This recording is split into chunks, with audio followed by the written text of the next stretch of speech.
everyone. I am live right now.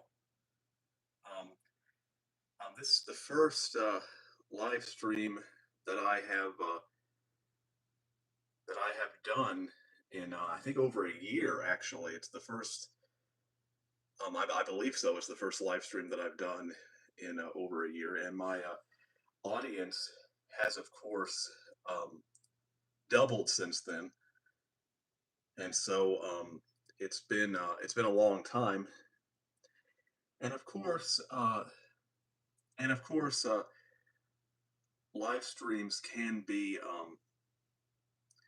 live streams can be somewhat nerve wracking because you're doing everything in real time. Um, Even though a lot of my a lot of my videos are actually filmed live in one take, and but it's not quite the same because of I know I have the option of filming another take if I think I've gone wrong somewhere. So it's not quite the same. And so, but yes, this is my first ever. I mean, not my first ever, but this is the first live stream I've done in a while, and my audience has doubled since then. But it's always a little nerve wracking because live you can't just refilm a mistake if you make it. And so even though I do film many of my videos live, I know I can always go back if I make a mistake, but I know I can't in this. So being on this kind of live stream is a little more nerve wracking because I know I can't just go back and refilm it. You know? um, so yeah, it's been a while since I've done one of these. And so I suppose I would just, if any of you, if any of you have any questions or anything like that, um, I would be happy to take them at any time. Um, and so if anyone has any questions, or I'm basically just here as an open book just to interact, to answer questions, and and if anyone has any questions, feel free to ask them. Like I said before, doing a live stream a little more um, is always a little more. Oh, 10 people are watching now. Well, that's excellent. But doing live streams are always a little more nerve wracking because you can't just refilm something if you make a mistake. And so, yeah. Um, oh, I'm so sorry that no one's here. Well, I don't know. It's early yet, so who knows? Um, um, anyway, hello, hello.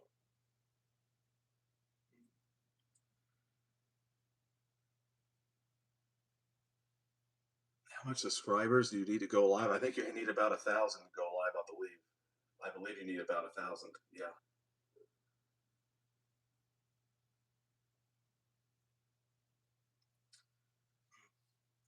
It's all. It's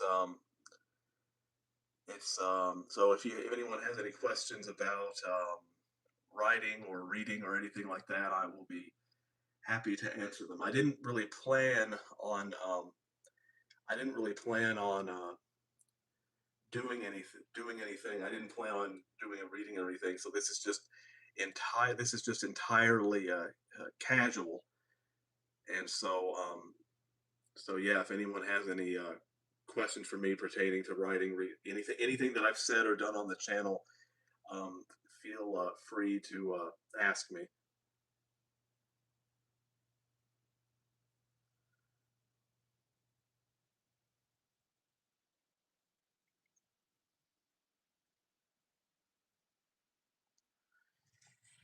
Uh, you have 8 subscribers. Well, you probably do. You probably just started. So yeah, you can't. I know you can do live streams on TikTok at any at you don't need any followers in there. Are there any modern writers you like? Modern writers in terms of ones that are currently alive. it's difficult because I don't really know a lot of writers who are doing the things that I am doing. Like I write in a very classic literary style, and where I try to write with poetic prose. And I don't know a lot of other writers who are doing that. I'm very unique in that regard. So I can't, I don't, I can't think of any writers who are doing what I am doing, and so it's hard to think of modern writers that I like.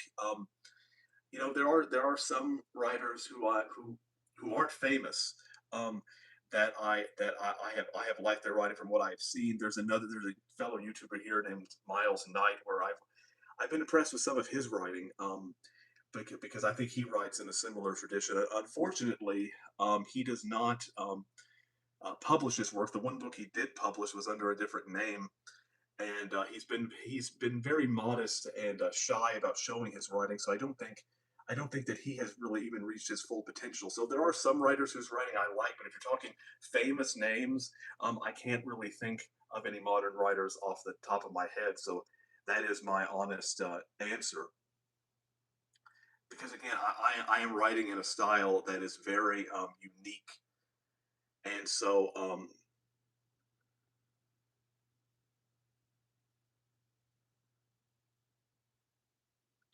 so glad. Oh, hello, Dirty Side. I'm so glad you're here. You're a very loyal supporter. I appreciate you being here. Um, I am so glad your channel has been gaining traction recently. There are a few of your videos I've watched multiple times. I use as hype video. Well, I'm glad you can be. I'm glad you could be encouraged. I'm glad you could be encouraged by the advice that I've given. That's one thing. That's one of my goals is to encourage people to be inspired to write. So one of the things that I like doing, Jersey Side, is that I love watching documentaries about writing because that gives me hype to write. I watch documentaries about Shakespeare, Dickens, Hawthorne. Like one of the ways I really get into the mood of writing is to watch documentaries about my favorite writers, and so I'm glad I could inspire you in that way. Um, yeah, me too, Jared. Okay, me time. I'm glad you're here too. You're, I think, probably one of my most loyal readers. I think you are a fantastic reader, so I appreciate your support so much. So I'm very delighted that you are here as well. Um, that review you gave of my book, The Ecstasy and the Ignominy, I think you also did one of Silent Reckoning. I felt that you really understood the work in a way that is quite rare, and so I give you all the credit in the world for that. I highly appreciate it. Um, and so yeah, this is just a casual live stream. I didn't plan anything. One day I may do a lecture or something like that, um, and do it live possibly, and then answer questions afterwards. What do you think of about Bram Stoker and Henry James? So they are some of my favorite writers. They are within the Gothic horror tradition, and I love the Gothic horror tradition. Um, Henry James especially delved in psychological complexity, where you didn't really know in the turning of the screw if the ghosts are real or not. Dracula is one of my all-time favorite books.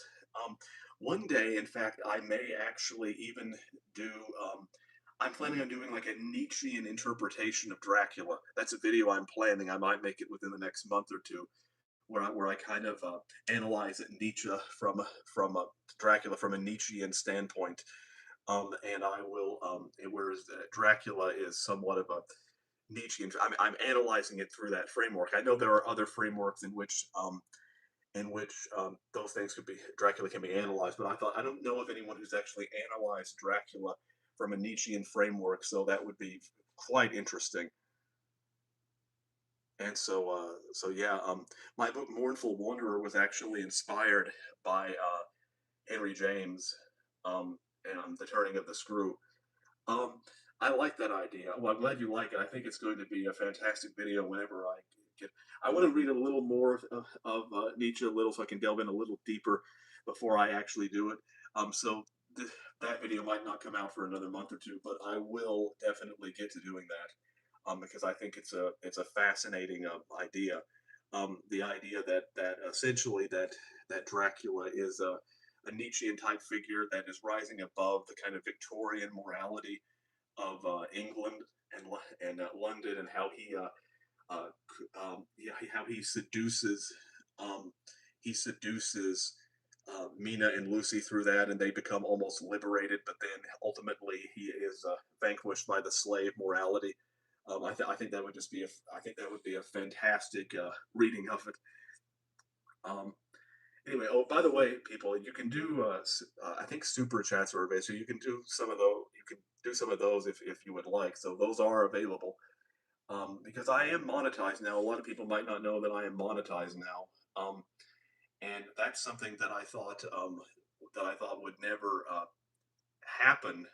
Actually, because originally I was just using this channel to promote my books, but then book sales can be somewhat unstable, and so monetization and also Patreon has have given me extra revenue. I've never had a consistent revenue before, and so now I do, and so that's provides a even though it's very little at this point. Um, but I'm nowhere near to making a living. But it does provide when you have a consistent income, even if it's very little. Psychologically, it provides a safer comfort than book sales, which can be highly unstable. No, but yeah, but anyway, that Dracula Nietzschean idea is one that I'm very excited about. I hope to get to it within the next month or two. And so, does anyone else have anything they would like to ask? I brought this bottle of water because talking can get you can get really thirsty when you're talking.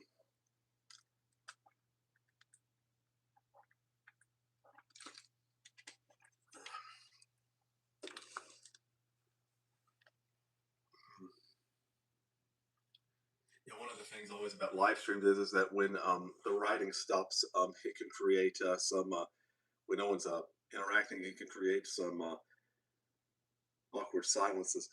you know, I I did do a stream recently with some Okie dude or whatever, where we talked for 2.5 hours, had an interesting conversation about all sorts of ideas involving writing and everything else.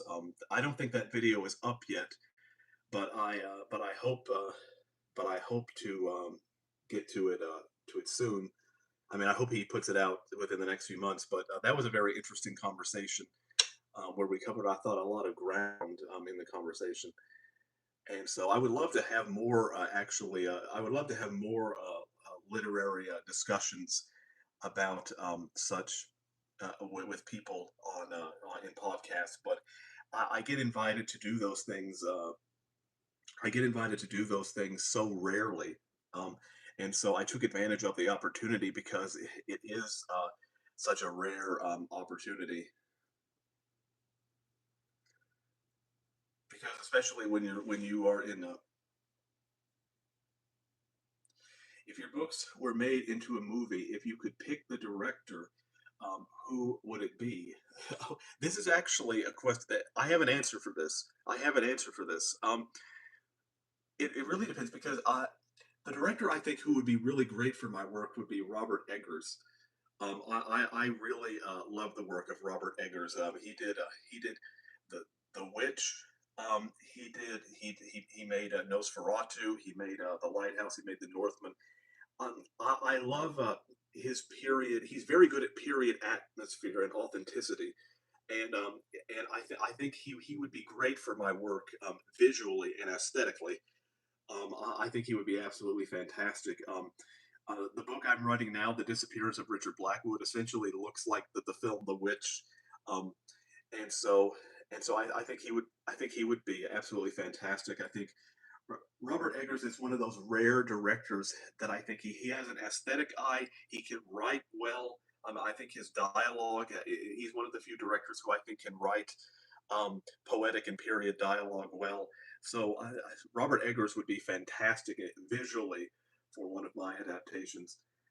Um, um, and but of course, I the one potential problem with him though is that he may try to put too much of his style on it where he could change my books, and that would not be good. And so it's one of those things.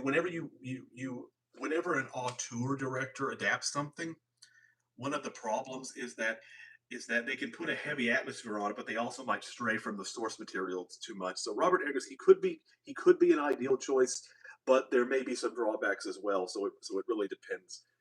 Um, are you still planning on doing those author deep dive videos you mentioned at the start of the year? I would love to see your thoughts on Melville in long form. I am planning on doing some of those. I was going to do one on Hawthorne, and then I was going to do one on Heinrich Ibsen, who I don't think has been probed deeply enough. I'm going to get around to them sometime. The the difficulty is that it's very difficult to find time between making videos and writing to find time to do an author deep dive. Um, I I barely have enough time as it is to write and to make videos, and especially because now I'm making some income from the videos. It's very difficult to actually have time to do all of that. Those videos are things that I still seriously want to do. I seriously want to get to them, and I will get to them. Especially want to do Heinrich Ibsen, because Ibsen is an author, the playwright who has been largely who hey, it's not that he's overlooked, but he doesn't get enough credit because it's often people focus on Shakespeare, and Shakespeare's a great author. He's my favorite author, but other playwrights can get overlooked. And Ibsen, especially in a play like Rosmer's Home, wrote about the modernity of the 19th century, about the collapsing of faith and the arrival of secularization and how people were navigating that. And I just think it would be very interesting to do an author deep dive on Ibsen and also on Hawthorne, because especially because I've been to New England. I've been to Hawthorne's grave. I wrote by his grave, and so I would love to do a deep dive on Hawthorne, especially since I'm writing a story now that is essentially somewhat like the Scarlet Letter. And so yes, I want to do a deep dive on Hawthorne because Hawthorne dealt also with things like faith and the shallow faith of the Puritans and how there was actually a lot of sensuality and darkness underneath that. And so I definitely want to explore Hawthorne as well. I may even want to make a video exploring the Puritans from a Nietzschean lens, because that would also be highly interesting to do that as well. It would be because I do think because even though they didn't know Nietzsche existed then, but I do think you can see a lot of precursors to Nietzsche, even within Puritanism, if you really actually look at it. And so I would love to do that, and yes, I'm definitely going to do a deep dive on Hawthorne, Ibsen, and possibly in the future on Melville as well. Um, as some of you might know, I actually went to the Melville Museum. I went to Herman Melville's house actually and explored it. And the woman who ran the gift shop actually wanted to have my books. I had a long conversation with her in the bookstore about putting my books there. And it wasn't something that it wasn't my suggestion. She is the one who suggested that my books be there. But she told me to email the managers about it, and they ultimately shot it down for basically because they said books in the Inspired by Melville section didn't sell. But to me, I think there was obviously a conflict between the staff and the management, a miscommunication. But I honestly think they made the wrong decision, because if you don't actually use a museum to actually carry on a legacy, then you're essentially guarding a tomb. You're not preserving a legacy, and I think that's the flaw of a lot of museums. But there was a very clear conflict between the staff and the management there. But I felt honored that they would even think to have my books in the store. And so yeah. Anyway, what is your formal education? I never went to. I attended college, but I didn't finish. I spent 2 years in college. I spent some time at Western Kentucky University, as well as community college, in Elizabethtown, ECTC or whatever. But I spent about 2 years there. Um, but I spent about 2 years in college, but I ultimately dropped out. And the reason why I dropped out was because I couldn't. I had taken most of my formal education classes, my required classes, but I ultimately couldn't declare a major. And the reason because I knew that if I declared a major, that I would have to spend 2 or 3 more years in school, and I would go into debt. And I wanted to pursue creative writing, but creative writing is not that it's not that lucrative of a field. So I knew I likely wouldn't get a return on my investment, and so I didn't really drop out formally. I just stopped going, and that's what happened. And yeah, no, I spent about 2 years in college, but I didn't finish for practical reasons, essentially. Um, thoughts thoughts on Cormac McCarthy. Well, again, like I said in one video, I think that he's overall a good novelist. I think Cormac McCarthy is a good novelist. But and probably and definitely better than most modern writers.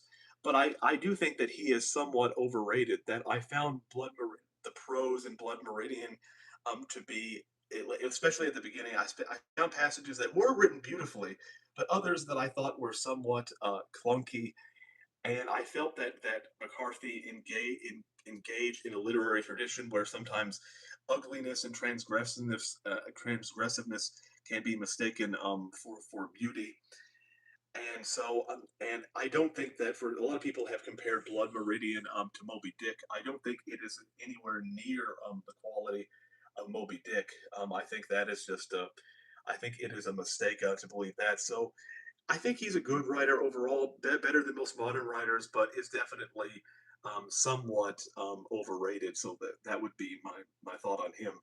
And I also don't like, and this has nothing to do with his book specifically, but I'm also not a huge fan of the concept of the reclusive author, the author who is just who thinks that they do not have an obligation to engage with the public. Whereas I think if an author publishes a work, they have signed, whether they like it or not, a social contract to engage with the public. It's kind of like what I'm doing here now. I'm doing a live stream. I'm engaging with the public, and that is not something that every writer feels like they have an obligation to do, even though I feel that they do have an obligation to do that. And so, yeah.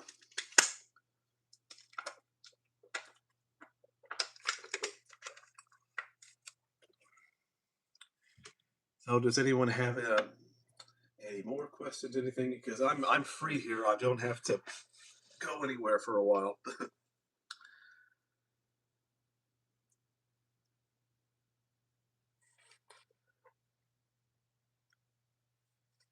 yeah, I am definitely planning on getting to some of those author things later this year. It's just um, the thing is now is that I can only write for around like an hour a day sometimes. Um,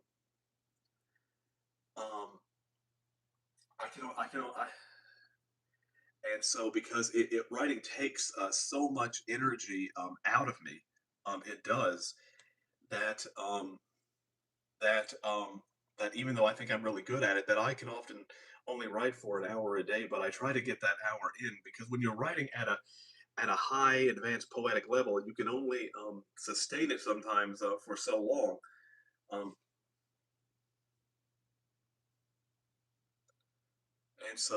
and so when you write at a high poetic level, it takes a lot of energy out of me. And so I can usually write for an hour a day, sometimes two. Um, but writing is a slow process where you just chip away at it a little until it's all finished. And my current book has ballooned to the point now where it may have between 70 or 80 chapters, and I'm currently writing chapter 25. And I made there's a few problems with it where I'm probably going to have to rewrite some of it before I move on because there were some continuity errors that I made that I want to go back and fix before I move on. And so the thing is, you can't really rush great literature. It's something that you really you have to cultivate it like a garden until it blooms into something spectacular. And so, yeah, you really can't rush great literature at all. I find. Um,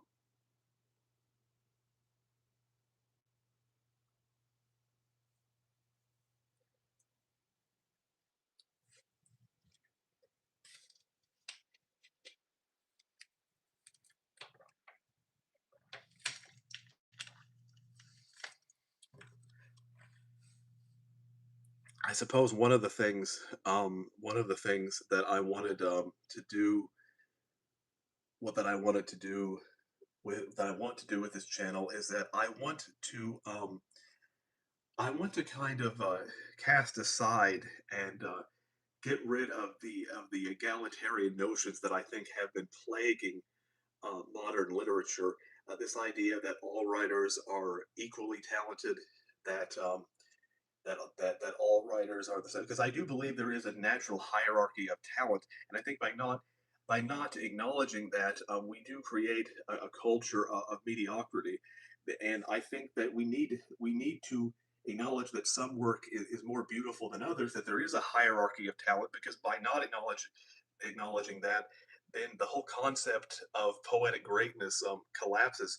The only way for poetic greatness to actually exist is if we acknowledge that some work is more beautiful, that some writers are more beautiful and talented than others.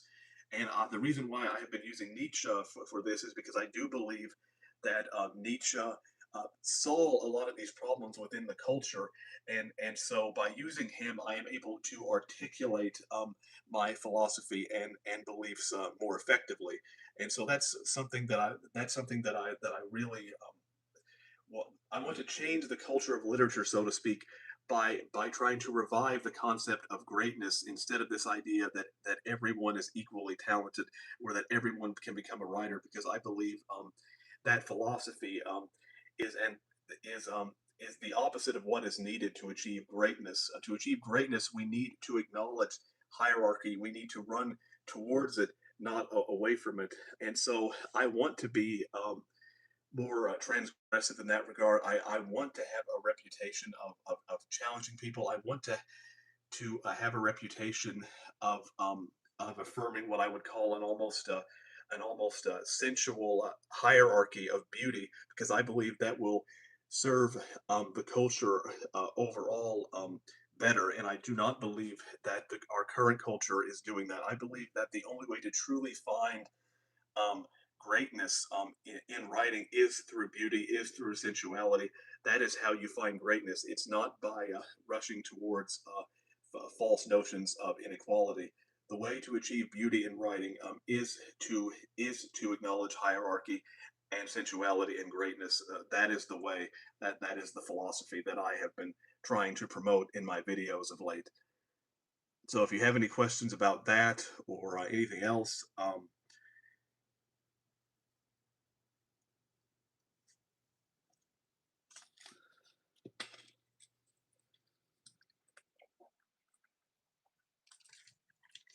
because I don't think we have enough, for example, transgressive writers in our culture, writers who are willing to challenge common notions.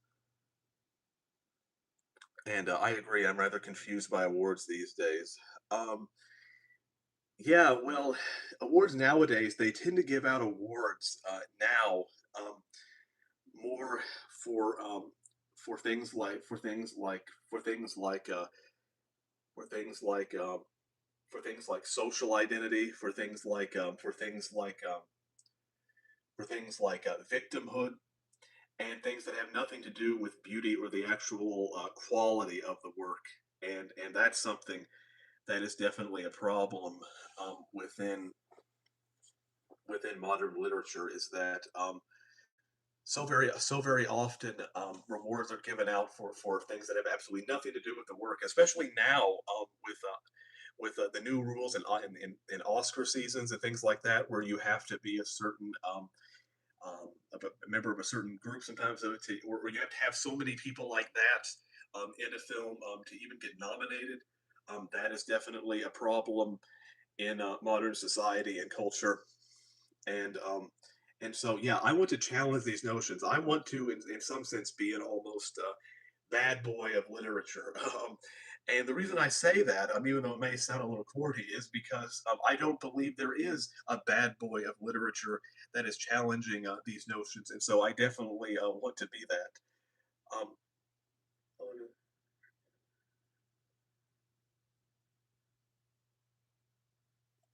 okay. Hello, Joseph. Well, hello. Congrats on the 3,000 subscribers. Thank you.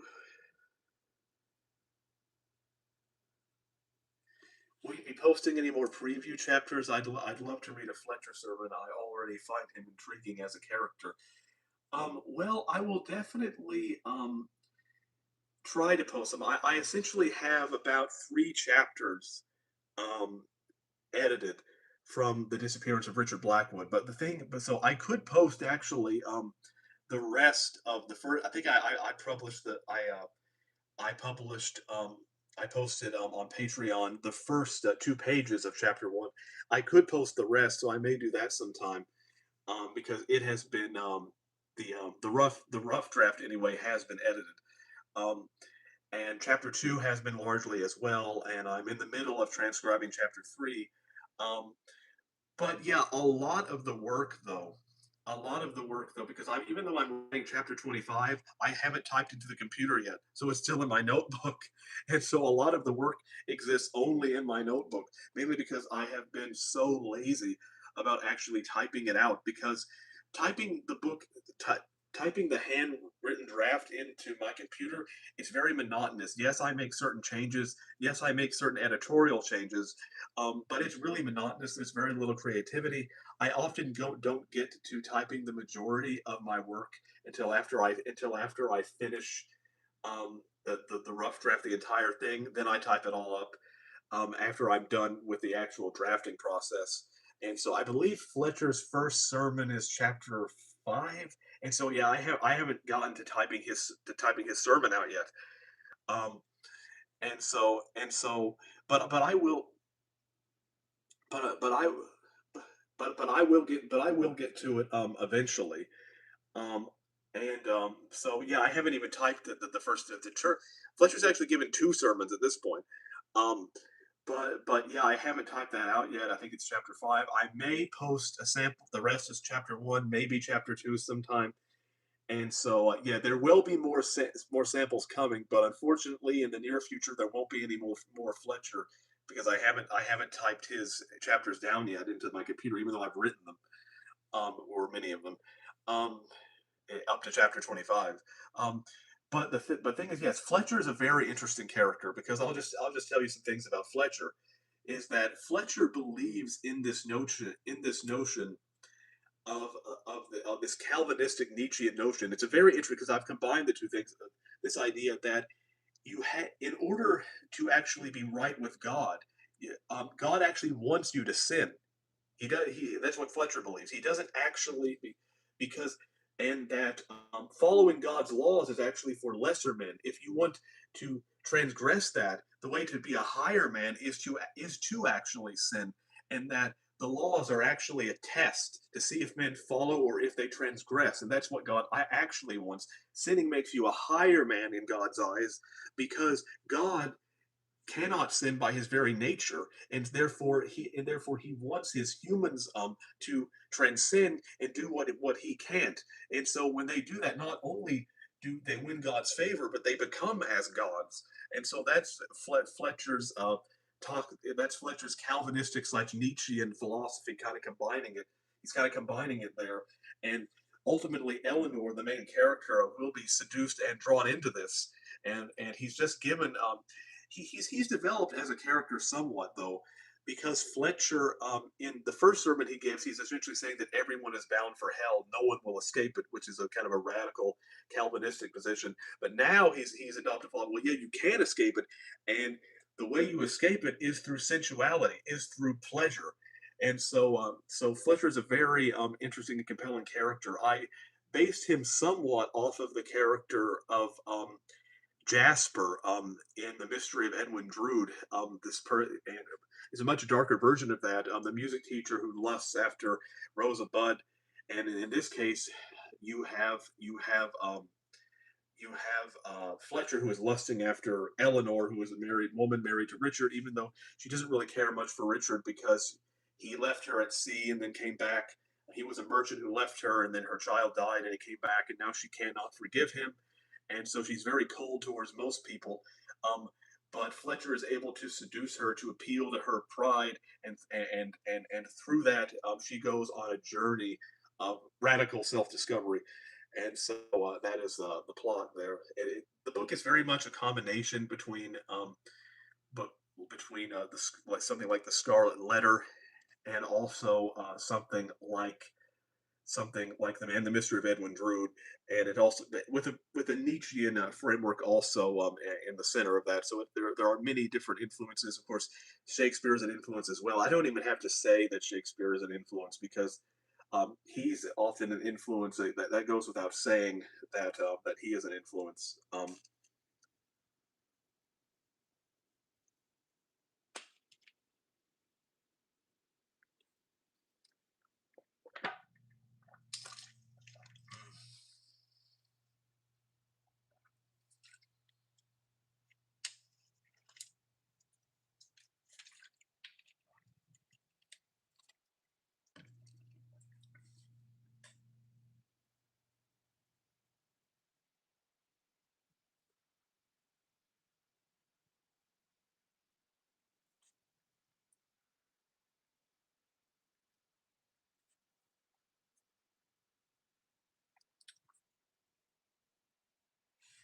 Yeah. So does anyone else have anything they would like to add, or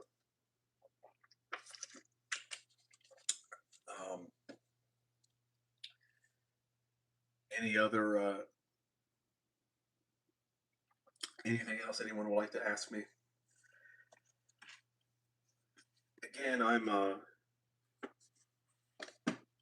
again, I don't have anything else to do, so I'm here all day. But yes, the disappearance of Richard Blackwood has been a real.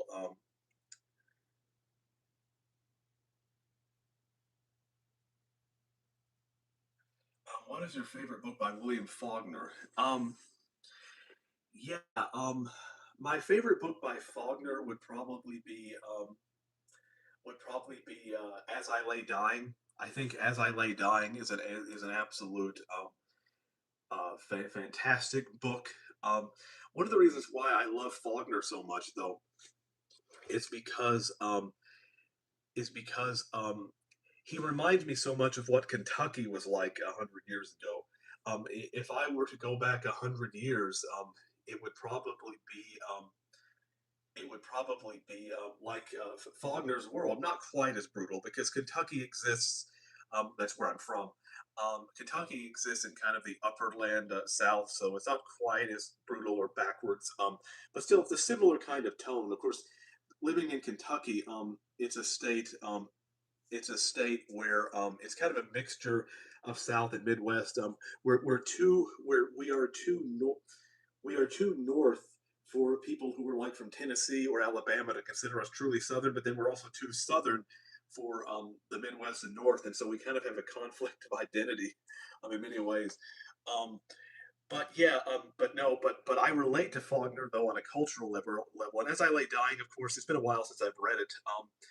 Is about a family that that travels across Mississippi to return their dead mother to her family's burial location. But it's an intense journey. I believe there's a chapter where they lose the mother, where the body of the mother floats downriver, and so and they have to go retrieve her, and that's a comic scene. I believe there's also a storyline where one of the daughters is trying to conceal a pregnancy and to get and to get a and to get an abortion, and so yeah, there's a lot of Faulkner deals with a lot of complex, heavy themes. I believe Faulkner was in many ways the greatest writer of the 20th century. I believe he was hands down the greatest writer of the 20th century. Not the greatest writer of all time, but definitely the greatest the greatest writer of the 20th century.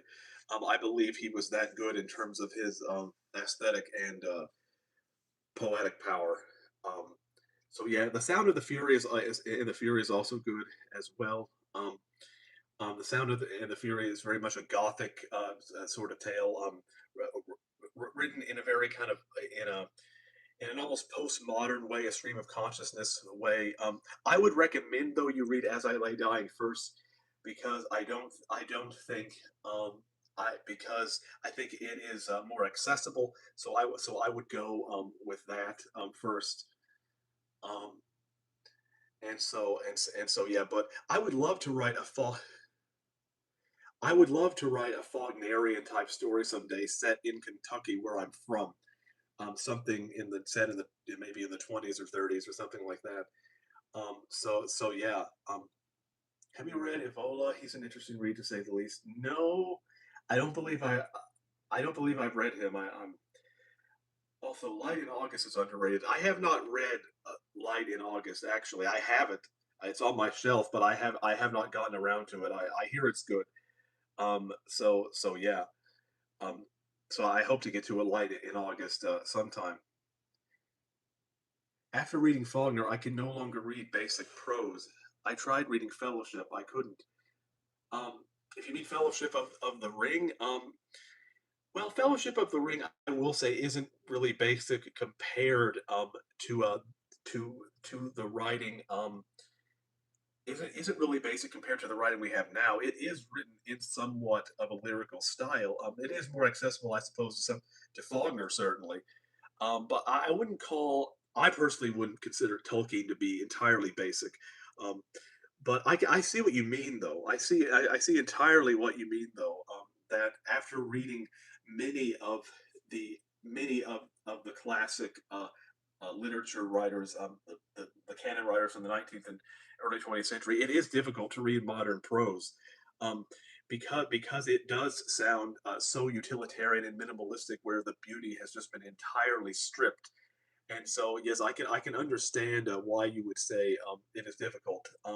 That's one of the reasons why it can be difficult for me to read modern fiction, because it's so after just a few pages, it's like the writing is almost toxic to my soul, because when you have tasted intense beauty in writing, it can be difficult to read or anything else that does not match that. And so, yeah, I know exactly what you mean.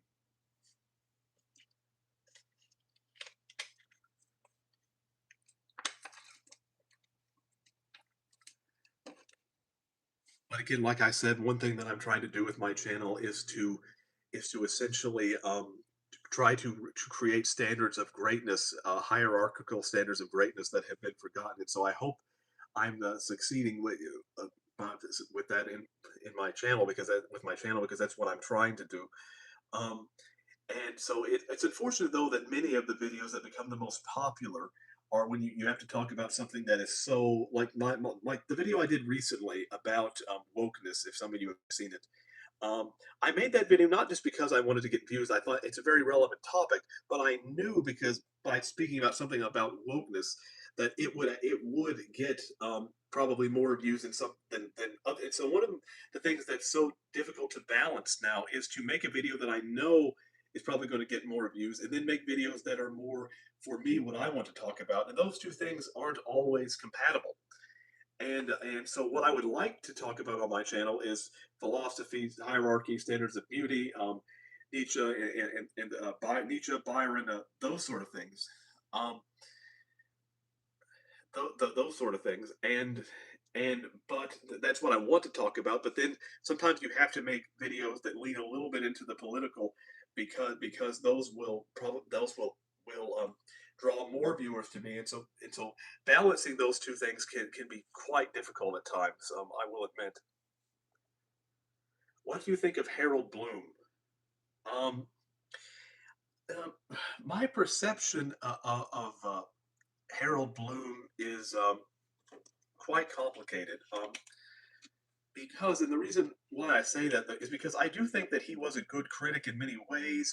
He upheld um, um, literature, the canon, in a way that I think is very admirable and honorable.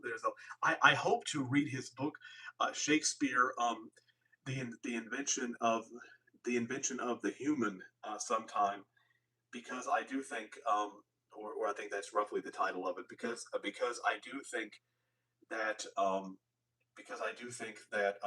he has a lot of insight, especially into Shakespeare.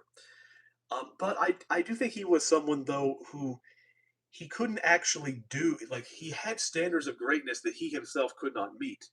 And so sometimes he could judge people rather harshly, even though he was not really a great writer himself. when he tried to write fiction, it completely it was not received well. Even even by himself, he did not really like it, and so Harold Bloom, in some ways, I find him to be a great scholar, but he was also, I think, a hypocrite in some other ways. And he's one of the because I do have frustrations with with some people who have standards of greatness, but they themselves possess none of that talent.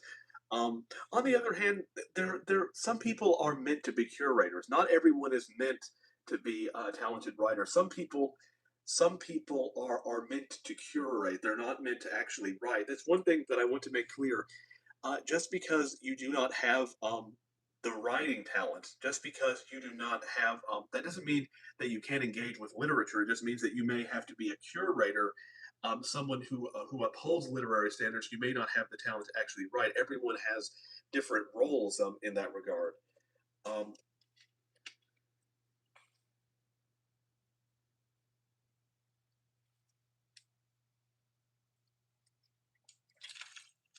congrats, congrats on 3,000 subscribers. Well, thank you, Sub. Okay, yeah, I appreciate that. I loved the conversation. That we had. I hope to I hope you release it sometime because I definitely would love. I want to link it so viewers on my channel can see it. And also, sometimes when you watch yourself in a conversation, you can see things about it that perhaps you missed when you were in the conversation. And so, yes, but I really appreciate the opportunity to come to speak to you because I get invited on podcasts so rarely. Even though yeah, I would love to do more of it because I do think that I would be great at having such having literary discussions. But it's something that I rarely get a chance to do. So you being the first person to ask me, I definitely give you credit for that. And so but anyway, if there's one thing though that I definitely would like to do, I would definitely like to do with my channel. It's definitely to raise standards of what we consider greatness, to have hierarchical standards of beauty, to be an almost to be almost what you like a Nietzschean version of Lord Byron. That's what I would like to be perceived as someone who can create beauty through prose and someone who upholds that hierarchy, who sits at the top of that hierarchy, and who can articulate those standards to an audience that can embrace it, and through that we can actually uphold standards of beauty within literature, and through that we can make literature um, far more beautiful than it has been over the past century. And so that's what I would definitely like to do. That is the goal overall of my channel is to get people to have a relationship with beauty that they did not have before. Um, and so that is my goal.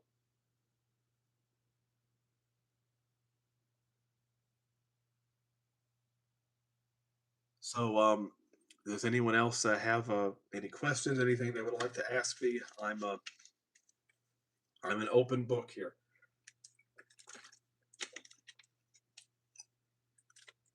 completely an open book. Any suggestions for future videos or anything like that? Um,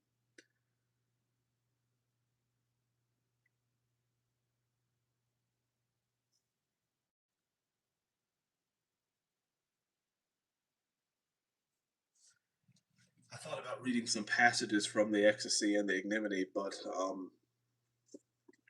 I didn't really plan anything. This was just entirely casual.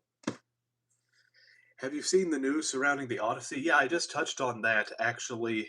I just touched on that actually Uh, I just touched on that earlier in the live stream, um, where I said that I think that it seems the problem with the Odyssey, and I've been wanting them to make a film version of the Odyssey for years, and I was really happy when I discovered when I discovered that that Christopher Nolan had decided to make it, and he is a very admirable and respectable filmmaker. And I still think the film might be good. I am not one of these people who thinks that, oh well, because the cast isn't ideal, that therefore the film is going to be bad. I don't think that at all. I still think it could be good overall. Um, but the problem with it is that I think that Nolan is casting for marketability purposes who will be the biggest audience draw, and not who is actually best for the role. I think directors sometimes get lazy when they become successful, and they try to cast people on one hand that they people that they've worked with before because they're more comfortable, but by trying to only cast people that you have worked with, by only trying to do that, you create an opportunity where you aren't actually casting the best person for the role, and so it's essentially a fallacy because you are engaging in laziness. You are not actually trying to cast the best person. Like Anne Hathaway isn't the best person to play, or if his wife. Certainly not. The only reason she's in the movie is because he worked with her before. That's the reason. Um, but yeah, I became very uncomfortable while watching the trailer when I recognized essentially every face. When every face popped up on the screen, I recognized every face. That was I knew immediately then that it was going to be it was going to be a problem. And so, yeah, I think because to me, like a goddess should not be Zendaya. Zend, Zendaya is very much of the moment. Zendaya is very much of the moment. She is not someone. She is not someone who she is not someone who is someone who I believe should be cast. Zendaya is someone who's very modern when you look at her. The same with Tom Holland, all of that. What you need, what you need is someone who looks like a goddess, who is so beautiful, who is so ethereally beautiful that her beauty can seem almost supernatural. That's what you need. You need someone who a woman who looks pale and yet tan at the same time. Um, that's the kind of person who should be a goddess, not Zendaya. Um, and I can't really think of a lot of modern actresses who would actually who would actually who would actually come off like that. I can't think a lot of actresses who would actually come off like that, and so who would actually have that standard of beauty. And so maybe Rebecca Ferguson. I think Rebecca Ferguson would actually have that. Some of you may know her from the Mission Impossible series.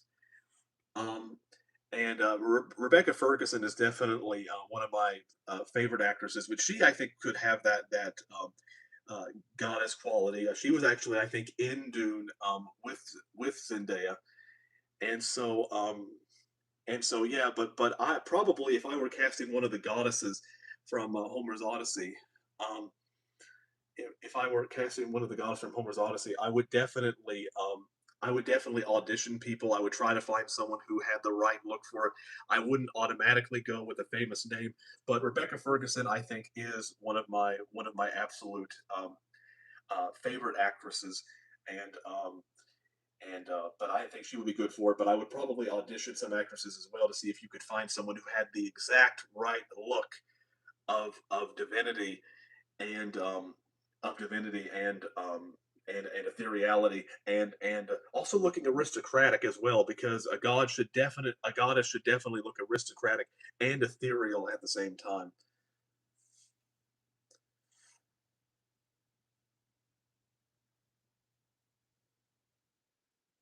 Um, yeah, I've seen some of the dialogue in the trailer. It hasn't been that impressive. It's hard to tell if the dialogue from a film is going to be good by the trailer alone. So I want to suspend belief. I don't. So I want to suspend judgment there. And so again, I don't think that the Odyssey will necessarily be a bad film. I think it could still be a good film. So I don't want to rush to conclusion until I actually see it. Um, but yeah, a film can still be good um, even if it has less than an ideal cast. It's still entirely possible for a film to be good on those terms. And so I want to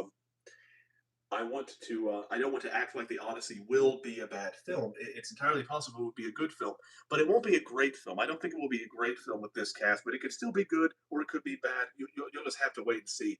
One of the things that I hate that a lot of YouTube channels do is that they rush to a conclusion when you haven't actually seen the film yet, and so I don't want to judge it entirely. Yeah, I wish they would. They did the Iliad in the form of Troy, which obviously wasn't very faithful. But and so yes, I would have wished they would do a more faithful version of the Iliad. But there really hasn't been even an unfaithful version, really a big budget version of the Odyssey until now. It's all been TV movies or low budget films. And so here's the thing: I think this is still good because even if the film is terrible, at least now we will have had a serious attempt to do the Odyssey in film form, which we haven't had before, and I think that will be something that is worth doing, regardless of how the film turns out. I am in the middle of trying to get through the Odyssey right now, actually, which I've read some of it before, but I'm trying to get through it right now so I can prepare for watching the film.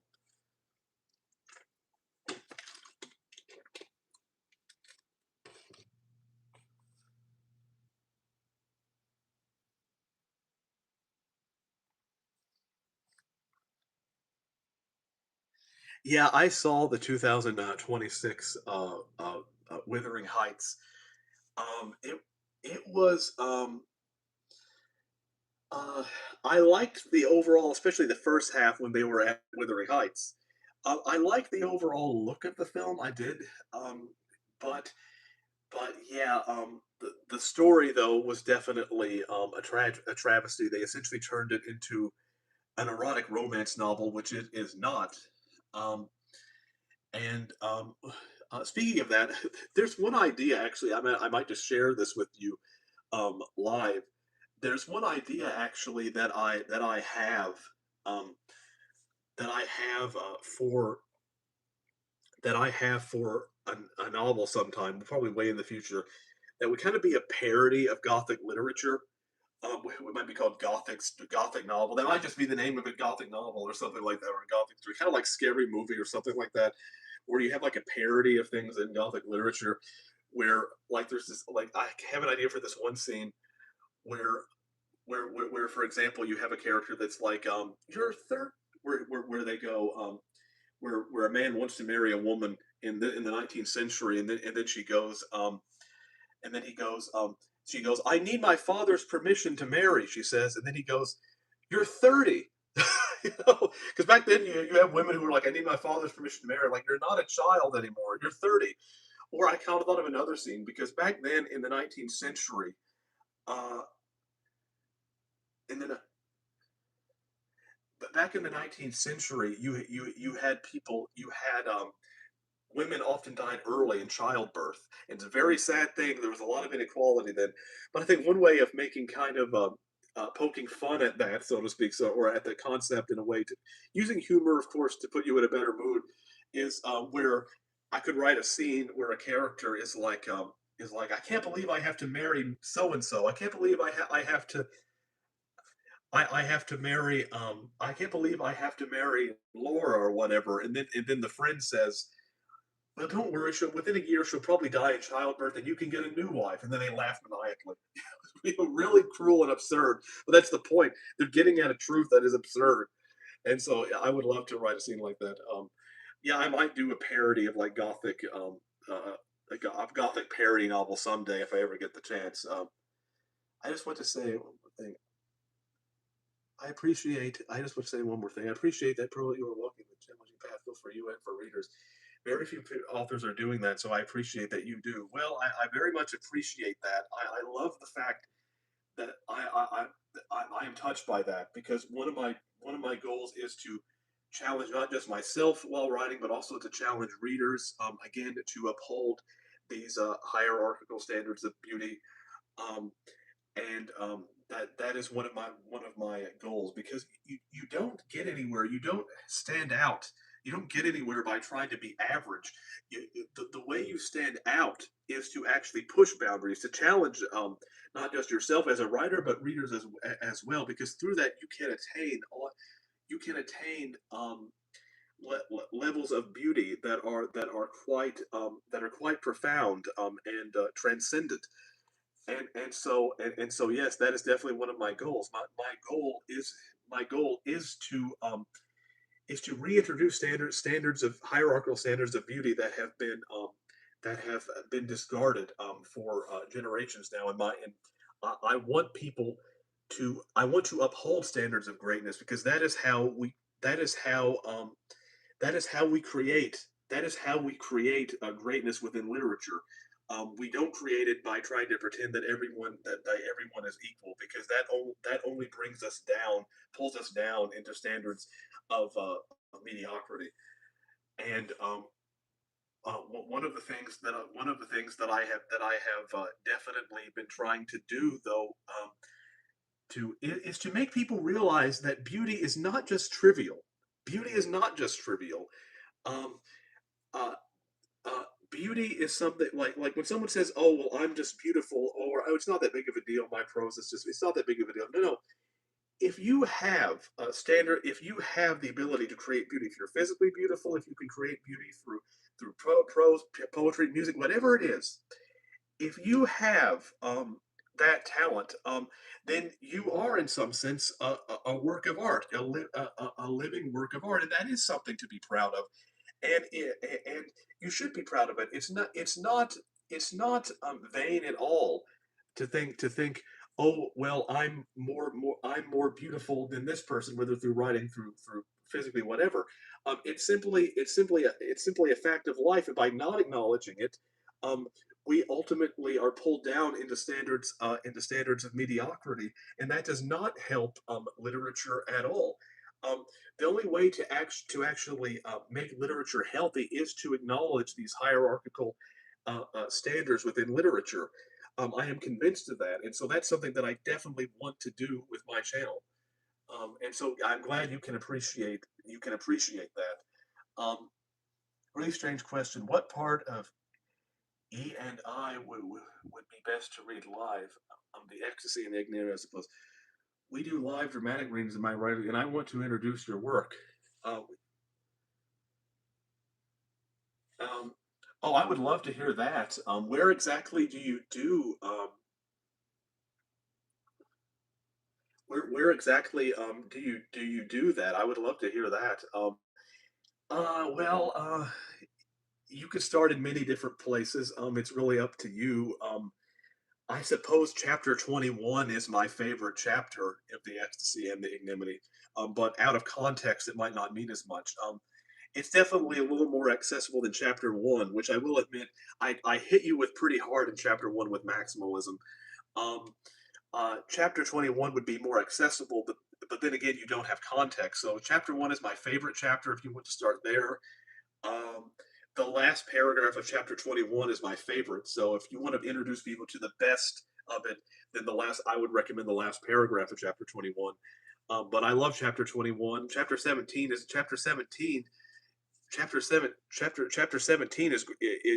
great too, though. By the way, chapter 9 is great. Chapter 13 is great. Chapter 31 is great.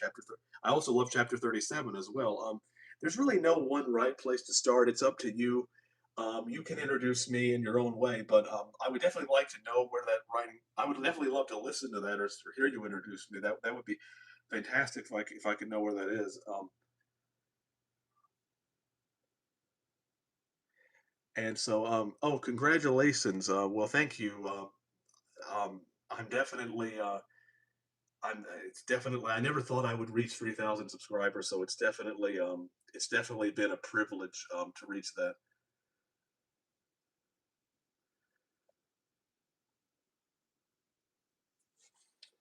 I reviewed one of your books, but it won't be out.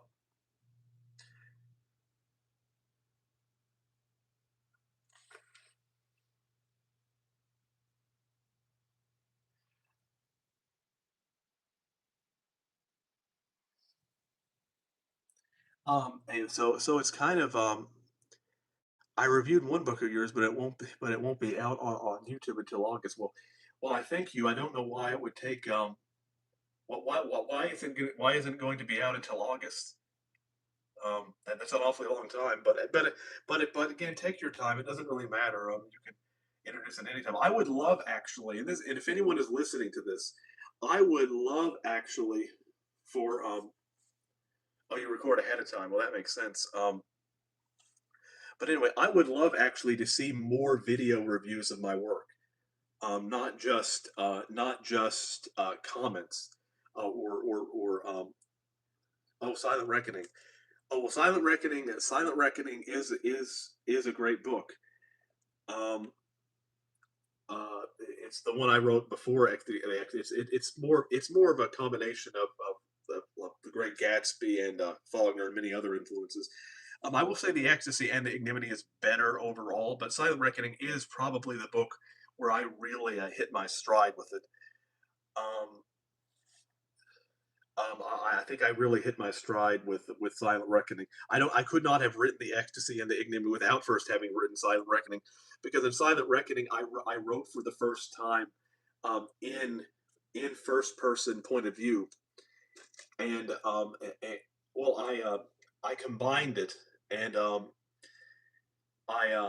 I combined first person and third person because up until that point I hadn't really been entirely comfortable writing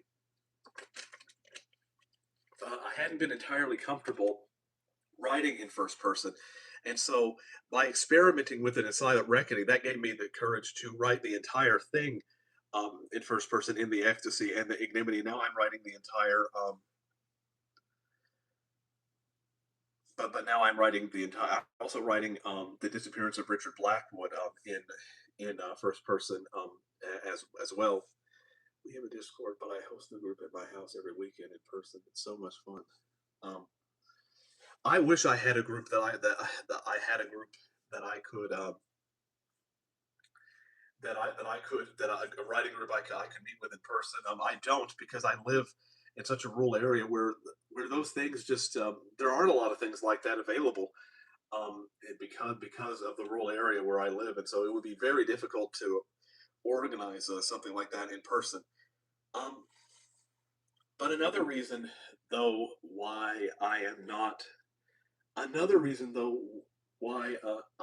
the biggest fan of writing groups is because I don't like the idea of feeling subservient, like I'm having to go along with someone else's with someone else's agenda, and some writing groups can be like that. But what I would love to do though is to find one person though who I could meet up with and discuss um, discuss writing and literature on a personal level to have a deep relationship with someone like that. But it's very difficult because of the rural area in which I live. But if I found the right writing group, I would do it. It's just finding the right one can be difficult. Um, but no, I envy that. But I may have to get on Discord sometime, but I haven't joined. But no, I would love to see though more video reviews of my work and not just written reviews on Amazon. Those help promote it, but I would love to see more video reviews. Um, because the great way for an author because I can talk all day about how great my writing is. I can talk all day about that. But it helps if it comes from readers. If it comes from readers, that means more because obviously I'm going to be perceived as biased towards the work, whereas whereas if it comes from you, it means more. And so I would love to see like a deep dive or essay into my work that I would love to see that would matter more to me than money than an Amazon review. That would mean the world to me if someone would do that. A deep dive or essay into my I would love to see that. That would mean so much to me. But so far, no one has actually done that. But I would love that. Miles Knight, who is one of my friends here on YouTube, has been promising to do that for years, but he hasn't. Um, and so, but no, that so I would love to see more video reviews of my work. I really would. Um, What modern musicians do you think? What old artists do you think are over?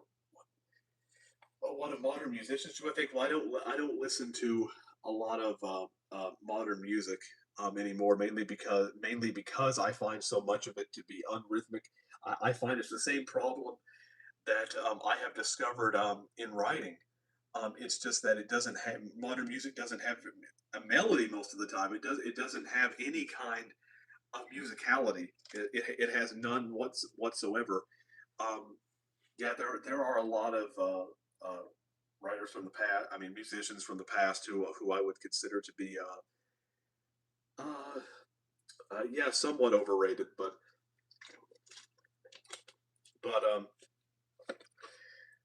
but yeah, none come to mind right now. Though I would have to think about that.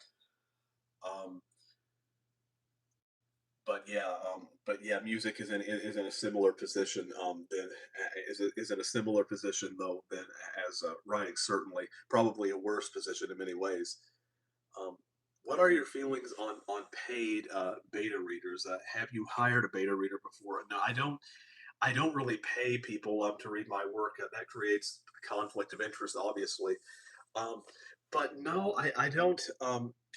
The beta readers that I have used in the past have they have been people who that they read part of my work and then they just bail.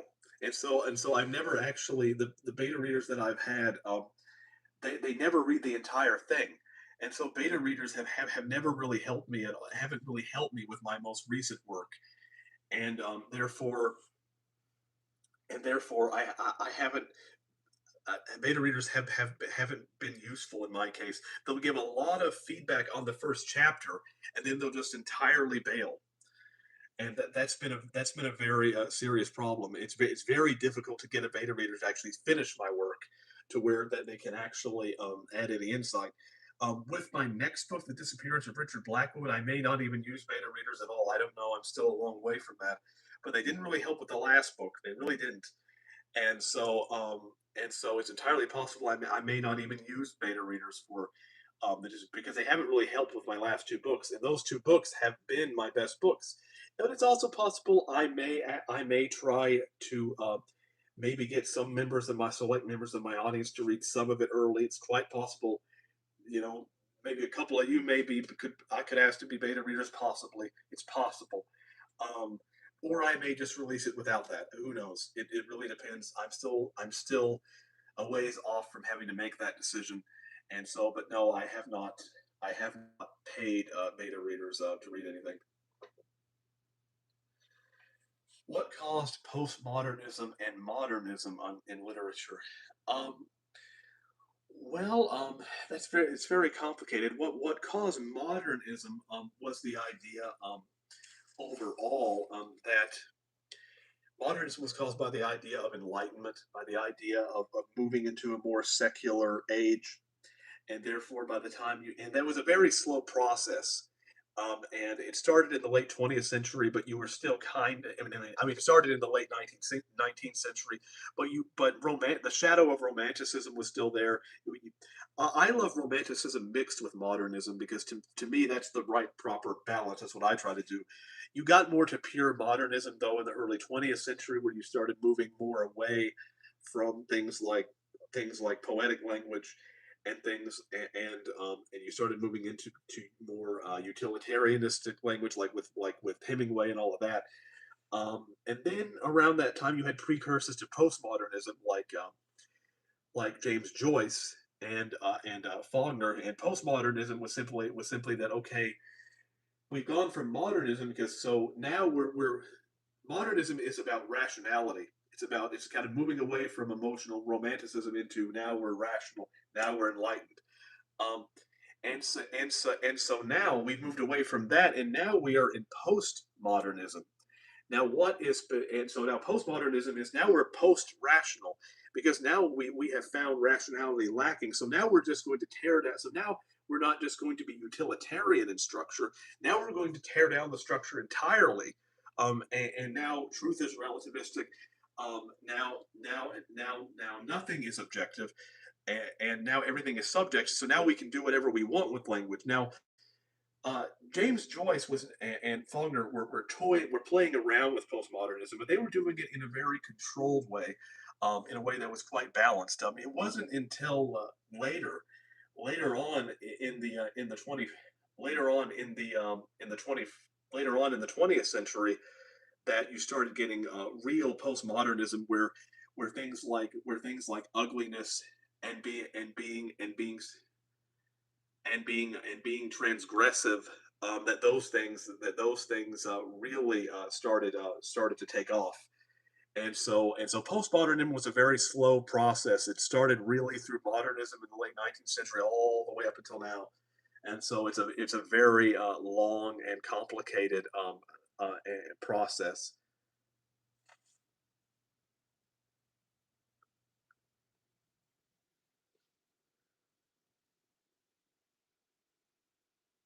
And so yeah, but what I've been trying to do though with my channel though is to again recreate create standards and one thing I really want to make sure that people understand though, is that there is what I would say a Darwinian aspect to the concept of beauty, that it is something that is rooted in empirical biology, and it's not just something like the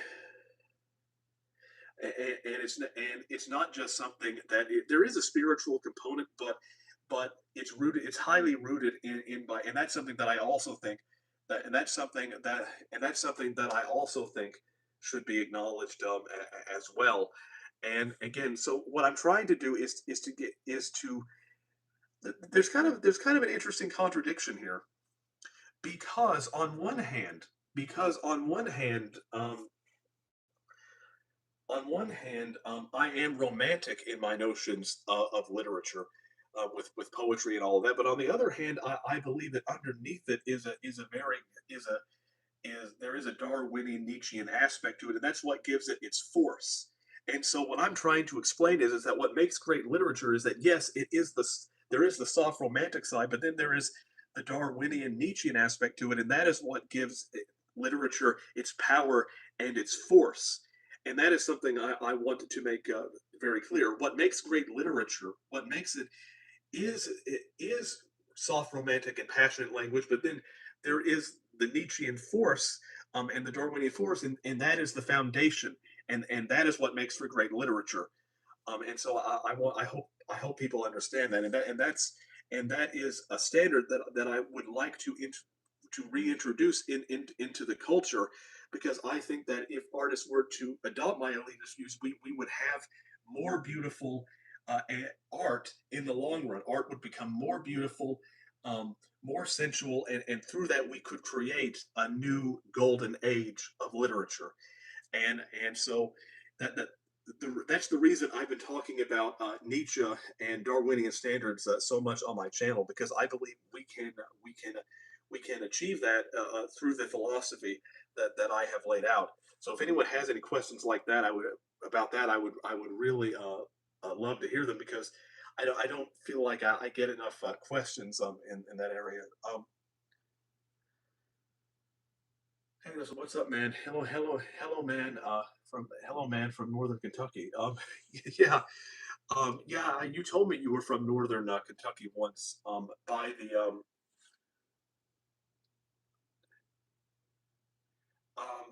you told me you were from Kentucky once. Yeah, by lived close to the northern border. Um, yeah, living in Kentucky is not great if you are if you are an artist. You live you live essentially in I live on 100 acres of land in central Kentucky. It's kind of like I live about 40 minutes from Fort Knox, I suppose, south of Fort Knox. We're 40 minutes south of Elizabethtown, 80 miles south of Louisville, 100 miles north of Nashville. I live in Grayson County, Kentucky.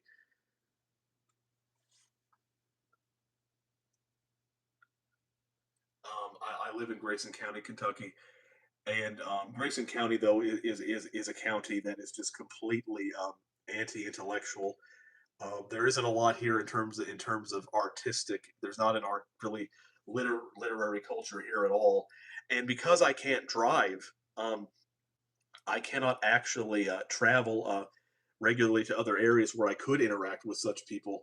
And I can't drive because I have dyspraxia, where I have trouble with hand-eye coordination, and so it's very difficult. I cannot drive a car, and so it's very difficult for me to get around. I have to rely on my family to get around, and that's one reason why I'm on the internet so much, because I am so profoundly uh, uh, in many ways lonely because I do not have a culture in my immediate vicinity, um, that can support the kind of literature that I'm talking about. Not at all. In the few bookstores and the few places that do exist, you often have to be plugged in locally to even get recognized. Local places, they don't really care. How big your online following is. I could have a million followers and it probably wouldn't matter. Um, it's really all about social connections and other things. It's yeah, it's very lonely here in Kentucky for that reason, because I do not have a culture that really supports me um, in that regard. And so yeah, 15 minutes from Cincinnati, Ohio. Though I did live a bit further south. Yeah, I was in Cincinnati very recently.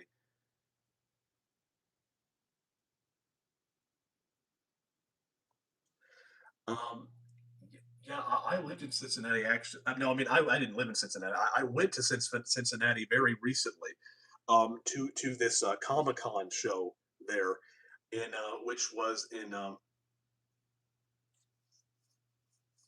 to this Comic Con show there, where I met, I think, Karen Allen and the actor that played Gimli, John Rice Davies. I was in Cincinnati back in October, and so Cincinnati is one of the more accessible cities in Ohio to get to because it's right there on the border.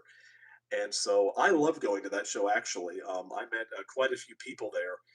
That was one of the going to that show in Cincinnati was one of the rare experiences for me where I actually got to be out and socialize and talk to people in person, and that is something that I do not have a chance to do very often here. And again, the problem with living in rural Kentucky is that the land is beautiful. It's absolutely gorgeous and beautiful here. It's just that because it's so rural, I do not really have there's not really a literary culture that I can regularly interact with. Sometimes I can make it up to some of the bigger towns: Elizabethtown, Bowling Green, Owensboro, rarely Louisville, occasionally Louisville, but not very often. And I go to the movies there sometimes and out to eat, but there's not really a strong literary culture here, and the little culture that does exist is usually highly gate kept. It's highly gate kept, and because I do not have a lot of social connections locally, I am mostly kept out of it. And so, yeah, I can be profoundly lonely for that reason because I do not, other than the internet, I do not know how to really connect with people locally because of the structural barriers that I've talked about, and because I can't drive. There's an even stronger barrier there, and so yeah, one of the reasons why I post on the internet so much is because I can be quite, and sometimes I can be quite lonely at times, um, almost to the point of despair at times for that reason. And so yeah, and I wish I knew how to fix it because I definitely would if I could. But I'm hoping to gain more popularity, and more popularity, and um, I would love to gain more popularity I would love to gain more popularity through the internet and through YouTube, because I do think I do think that I could maybe gain more influence and perhaps more friends eventually, the more I succeed on YouTube and potentially TikTok and other areas. And so the internet is what is my main way right now to try to gain the influence that I feel that I am lacking in my own life. And so yeah.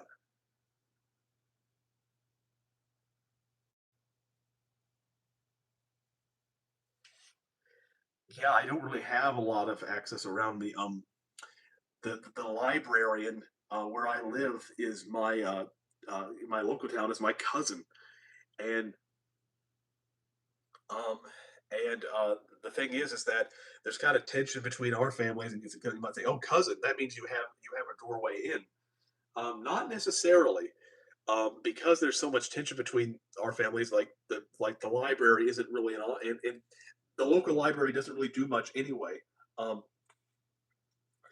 um, the local library essentially just engages in things activities for kids. They don't have a lot of that they don't have a lot of adult um, activities or anything like that. Well, yeah, the key to which I brought a second water bottle, but the key to success is to be authentic, and I am entirely authentic. There's nothing fake about um there's nothing fake about what I'm doing. Um,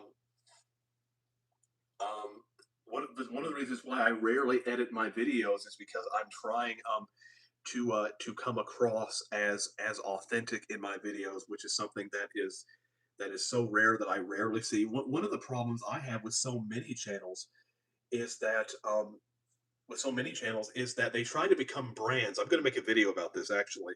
They try to become brands where they're almost where they're almost soulless. Where they try to promote themselves as brands and not as people.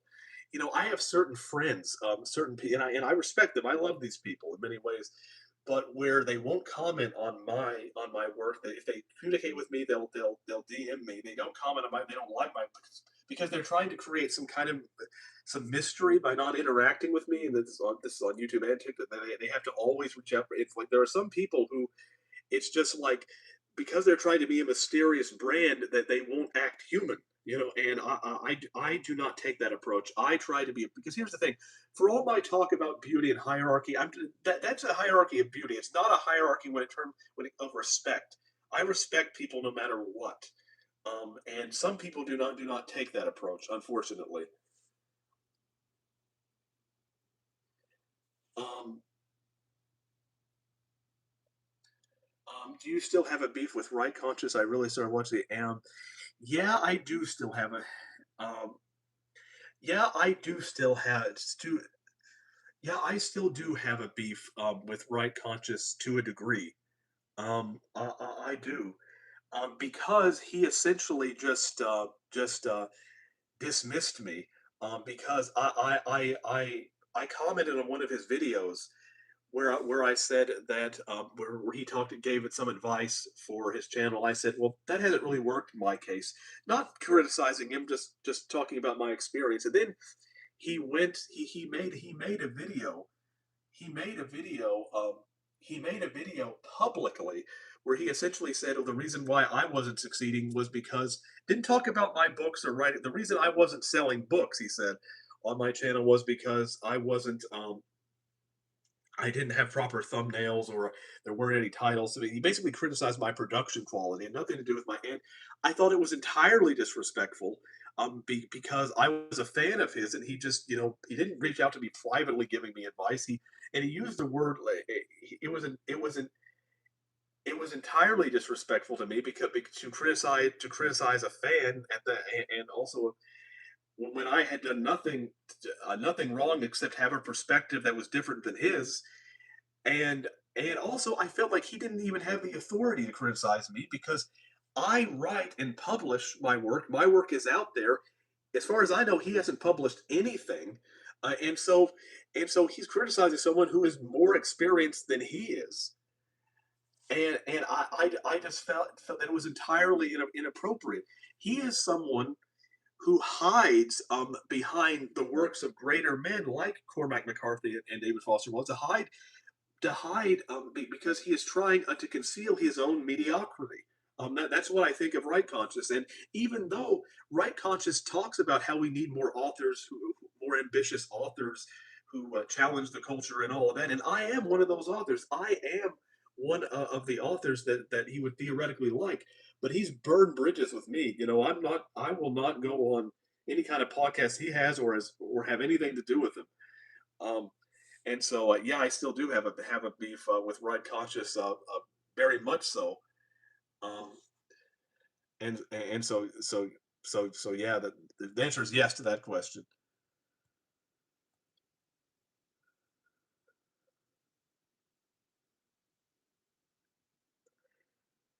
And so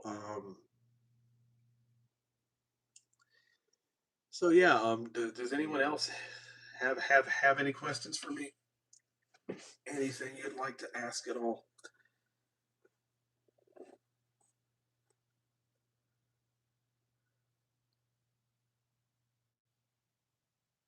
Um, yeah, again, one of the one of the great inspirations, though, that I have. One of the great inspirations, though, that I have, though, in my life is Lord Byron. And one reason I'm going to do more videos about Lord Byron, um, mainly because I find Lord Byron to be he wrote in such a sensual manner, and even though he was before Nietzsche and all of that, I think that there's definitely a Nietzschean quality to Byron, a hierarchical Nietzschean quality, and I'm trying to kind of take on that image. Um, I'm trying to take on an image of a Byron like figure, but one who embraces hierarchy, who embraces the idea of the exceptional, of the sublime, because I think we live in a culture that ultimately degrades the sublime by pretending um, that all artists are equal when not all artists are equal. Some are more beautiful and better than others, and Byron was definitely on top of that hierarchy. And I believe I am also a writer who is on top of that hierarchy as well, because I create the sublime in a way that just few authors do. So,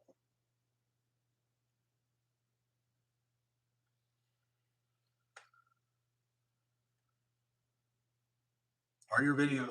How is the disappearance of Richard Blackwood coming along? How is the disappearance of Richard Blackwood coming along? Well, again, I am currently writing chapter 2025. I'm going to have to rewrite it though because of several continuity errors. But yeah, I'm writing chapter. Right now, what's happened is that the Reverend Fletcher has just given his speech about Calvinism and hedonism and all of that, and so now he's talking to Anne and Eleanor, and Anne can just sense what he is. She senses the darkness in him, even though she's drawn to him as well. But she has a stronger sort of faith, whereas Eleanor's faith is weakening and wavering, and so she is more susceptible to Fletcher's influence. And so yeah, but I'm on chapter 25, but there may be 70 or 80 chapters. And so unfortunately, um, it may be a couple of more years, 2 or 3 years before the disappearance of Blackwood is finished, because there may be 70 or 80 chapters, and I'm currently on chapter 25, and so I'm only about a third done, or about a quarter done. Because the story is alive. It's alive, and the subplots keep growing, and the characters keep growing. One of the things that I was trying to do, that I was seriously trying to do, with the disappearance of Richard Blackwood. Um, one of of the serious things that I was trying to do with the disappearance of that I, is to or not with the disappearance, but with the ecstasy and the ignominy. One of the serious things I was trying to do with it is to write an ambitious book, an epic book. That's why I combined Anna Karenina and Anna Karenina and A Tale of Two Cities. And so the whole point, and so I wrote the ecstasy and the ignominy relatively quickly. Well, I mean, it still took me 2 years, but because I had so much energy, because I wanted to write a big epic story, and I believe I largely did that. I believe I largely succeeded with that. So I've accomplished that. I've proven that I can write an exceptional novel, and The Silent Reckoning was a precursor to that. Whereas now, with the disappearance of Richard Blackwood, it's more of a slow moving atmospheric story that where the characterization is deeper, and therefore it's going to take more time than something like The Ecstasy and The Ignominy, even though it is not larger, it is not as large in scale. And yes, I know that is unfortunate in some ways, because my as my audience is growing, you all of you could, I'm sure all of you want a new book from me, and I would love to provide that. Even though I've published 7 books already, I think I have plenty of material. But I would love to provide that. But great literature cannot be rushed. Great literature cannot be rushed. You have to take your time with great literature, and it is something that has to be. It is something that has to be nourished and cultivated. And so, yeah, I wish I could finish it quicker, but unfortunately, I can't. And with this growing channel, and with me making making more money from it, I'm this is going to take more of my attention, and so that will slow me down somewhat. Even though I'm still trying to be relatively disciplined with it. And so, yeah, it's going to take. It may be a few more years before Blackwood is finished, but when it is, I think it may be one of my best books. And so, opinions on Game of Thrones show. Well, I actually think overall, I love Game of Thrones overall. I think that especially the early seasons of Game of Thrones, I think it overall was a very well written show that combined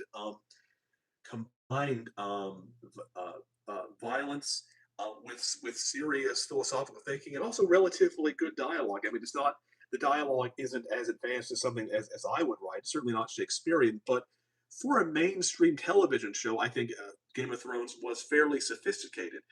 Um, and it did have at times, I think, dialogue that almost reached a Shakespearean quality at times. And even though it's below, the dialogue is still not as advanced as something as dialogue I would write. For a mainstream television show, I think the writing overall was pretty good, especially the early seasons. It of course fell apart later. Um, it of course fell apart later, as you know. Um, But, uh, but yeah, but I could sympathize in some ways with George R. R. Martin. I might make a video about this too, actually, about why I can sympathize with Martin, how he has become such a perfectionist that it has taken him that it has now taken him over a decade to complete his next book. Hopefully, it's not going to take me that long. I don't think it will. Highly unlikely. But I can. He's kind of an extreme version, though, of what I'm talking about. So, a writer who is such a perfectionist that he can hardly release anything into the world. And I have that perfectionism as well, because one thing I want to make clear is that I am very confident in my abilities on a macro level, but on the micro, when it comes to my overall talent ability, but when it comes to my overall natural talent ability, but when it comes to my on the macro level, I'm highly talented and confident in my writing abilities on the macro level. When it comes to my talent ceiling, my natural talent, but when it comes to the micro level, I'm not always confident in a passage that I've written day to day. I have to refine. I have to work hard, and sometimes in order to get something to sound exactly right. And so writing poetic prose is even though I couldn't do it without my natural talent. It's not something that just comes out of me every time. It is hard work. Yes, the writing comes out of me, but then I have to edit and cultivate it into its proper form. And so yes, it is hard work. It does. So writers who are slow, I entirely understand, because for me, every poem, um, every poem, um, every poem is a kind of every paragraph is a kind of poem, and when every paragraph is a kind of poem, um, then it requires a lot of serious attention. I can't just write whatever comes out of my head the first time, um, because I am trying to make every paragraph a poem. So I am a slow writer in that regard. But because I write so slowly, I think what comes out is much better than if I just wrote quickly. And so the ecstasy and the ignominy, there's the reason why the ecstasy and the ignominy took 2 years. And the book I'm writing now, might take 4 or 5 years. But when it comes out, I believe it will be even better for that reason because of that discipline. Oh yeah, season 8 was not very good. Um, yeah, yeah, yeah. Season 8 was definitely disappointing, mainly because they rushed everything. If they had extended it into season 9, I think it should have had at least 9 or 10 seasons, and then I think it definitely would have been better in that regard.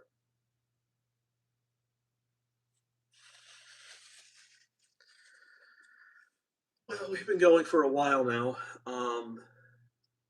If anyone has any questions for any has any other questions for me, I would gladly take them. Otherwise, I may wrap things up here. And so, do you think he is at? Do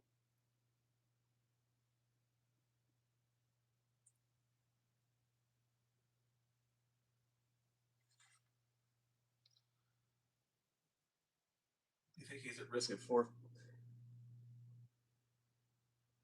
Well, I haven't read the Wheel of Time, so I wouldn't. So I wouldn't know. So it's highly possible that it's possible though that George R. R. Martin may pass away, because he is in his 70s, so it's entirely possible that he may pass away before then. So yeah, but yeah, if there's anything though that I want to make clear, um, that I want to make clear, it is that I have high aesthetic Nietzsche standards.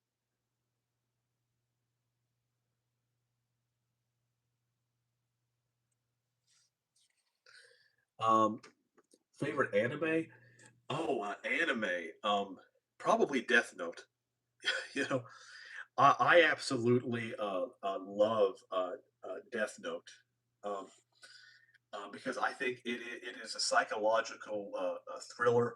I used to watch it all the time, late at night, on like the Internet and Cartoon Network in the late 2000s.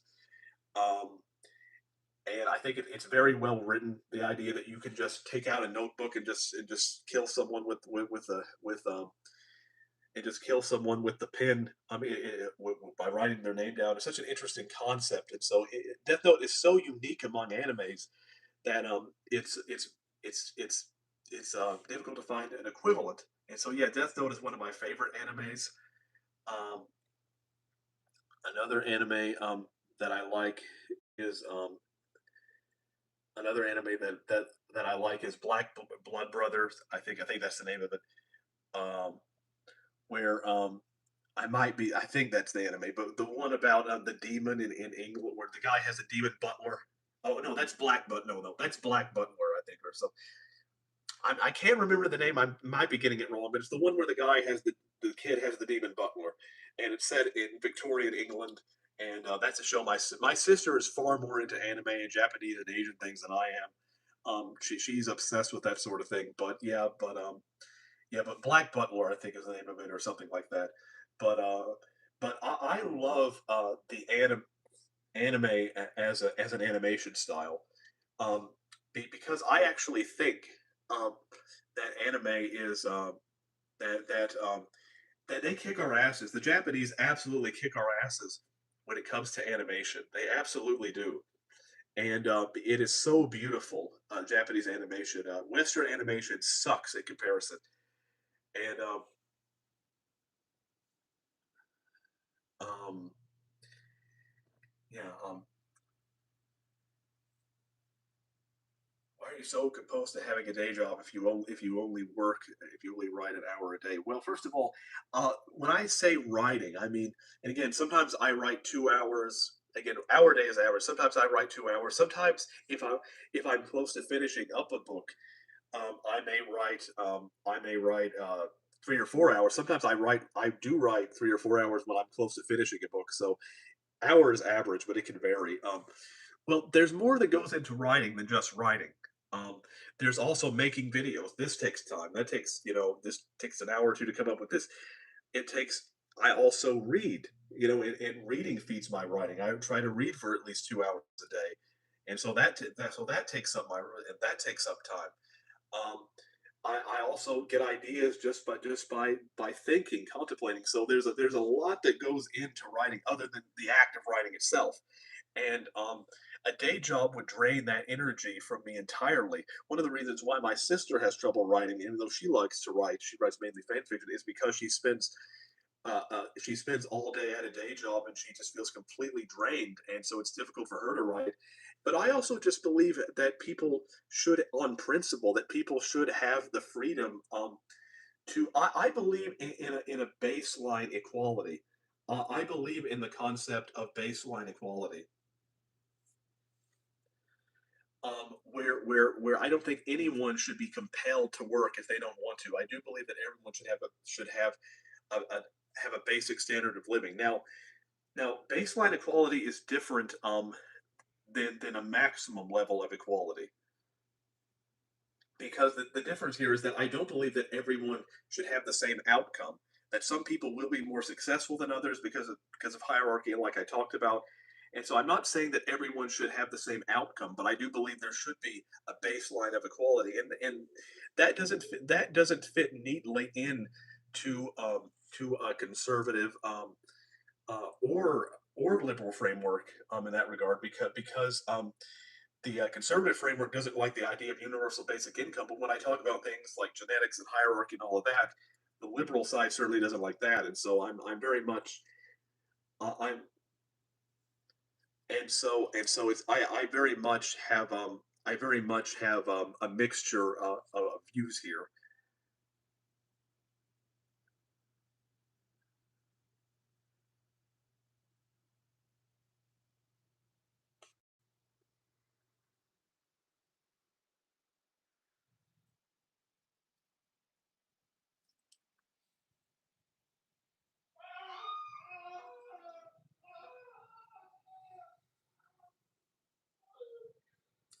My parents are screaming in there because of a ball game is on. So if you've heard, uh, if you've heard, they're just watching a ball game, but it sounds a lot worse than it is.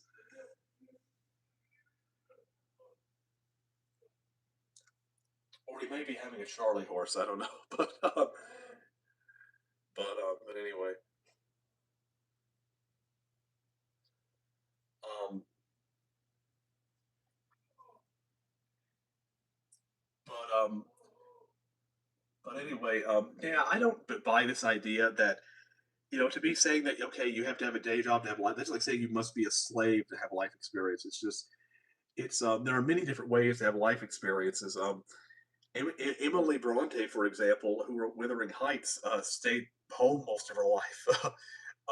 There are quite a few examples of writers who had little life experience in the conventional sense of the term, but still, but still managed to have a deep and poetically resonant imagination and sense of humanity, and through that they were able to create great literature. Um,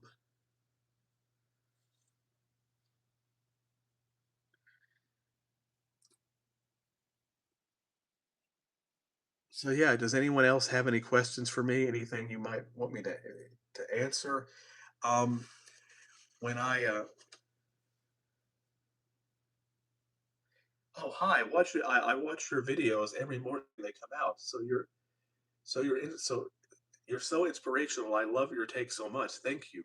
Well, thank you so much. I'm so glad you have been touched by me. That means so much to me.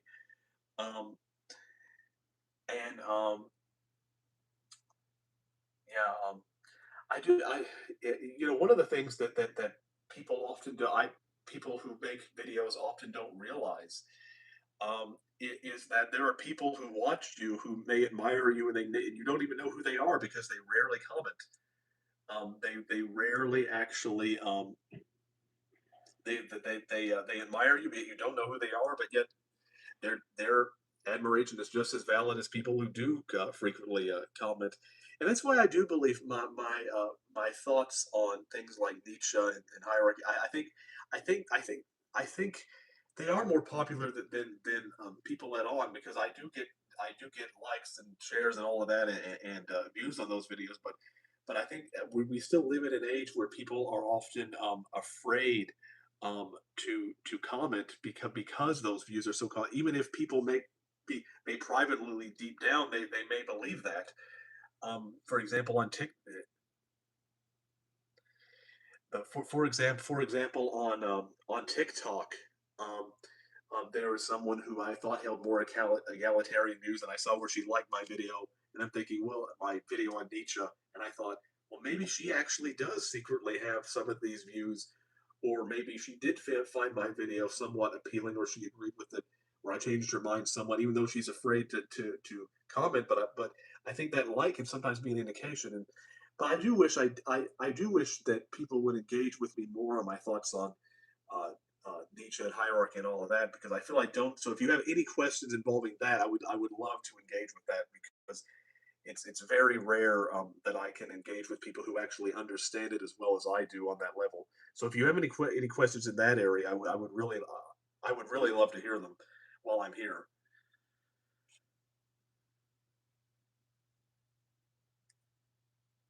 Yeah, the thing is though, the thing is about the upload time though, about that upload time is that I'm going to bed at that time. And that one of the reasons why I haven't I'm not an early bird. I'm going to bed. I post these videos quite often before I go to bed. And and of course sometimes I post earlier in the day and all of that, but yeah, I'm a night owl, and because as you might be able to ascertain, um because my because Um, because my house can be so noisy during the day, I often have to film late at night out of necessity because I live with my parents and sister. And so I'm a night owl who films these videos late, often, sorry, often after I have written or read and do everything else. And so filming a video is quite often one of the last things that I do before going to bed. And so what I do often is that I'll film a video late at night, go to bed, and then wake up and see who has commented and see what kind of interactions that I've gotten. And sometimes I can be happy with what I've gotten, and other times I can be disappointed with the reactions. Um, but yeah, that has been my schedule recently, anyway.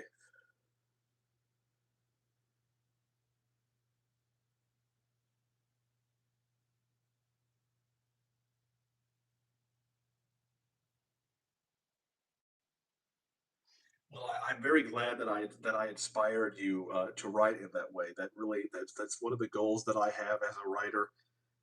One one of the goals that I have as a writer is to inspire people in that way. Um, that has been one of my deepest goals has been to inspire other writers to write, and so I love receiving comments like that. And so thank you so much. Um, People like you definitely matter to me on that level, and one of one of the things that I have been disappointed by um, over the years or seeing authors who don't really appreciate their fans, authors who take their fans for granted, authors who get grumpy at interacting with fans. Recently, there was a situation where an author was grumpy, where they were kind of cold towards a fan, and people it went on viral online, and people were defending the author as just, oh well, they don't have time to do this, they're probably tired. I'm like, no, that's no excuse, because just because I'm another author but just because I'm another author, that doesn't mean I'm going to defend an author if I see them treating fans badly. I don't think that you should treat fans badly. I think that you need to respect your fans, because without fans you don't have anything. You don't have anything. And I don't think enough authors realize that. Yes, the fan may have been too hasty in posting online, and yes, they may have been looking to be outraged. They may have been a little too hasty.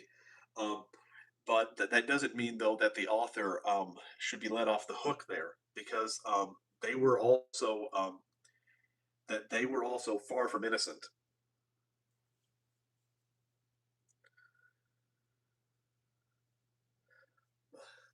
But yeah, it's probably going to be a few more years before the disappearance of Richard Blackwood. Before the disappearance of Richard Blackwood is out, but I am trying to the best of my ability to get it done. But I'm so great that you were inspired to write by hand because writing by hand is really difficult.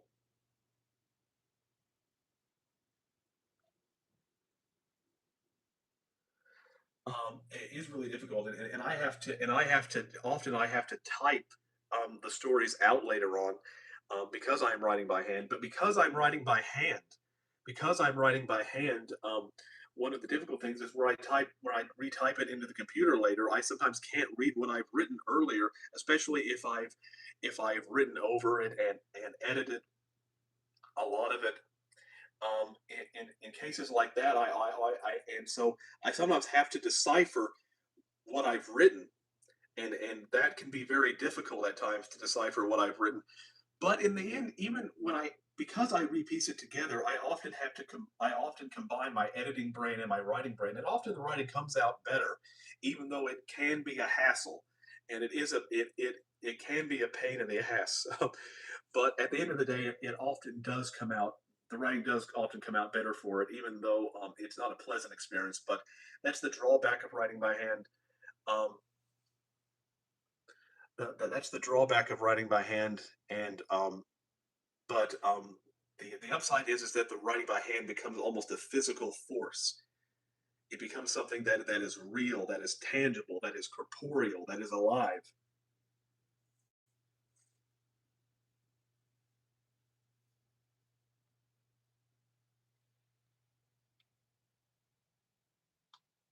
How long does it take for you to generally complete a novel?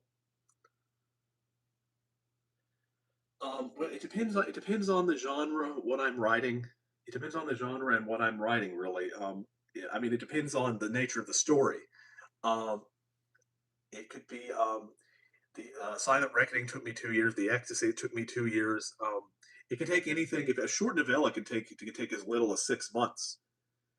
Some short novellas only take 6 months to write. Um, but um,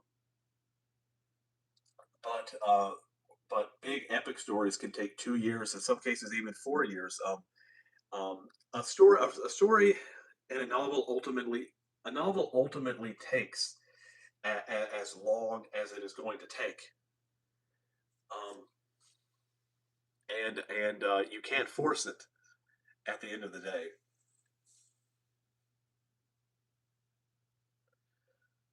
I am writing one chapter a week, but I wonder how many chapters there should be. Um, well, again, a story takes as long as it takes.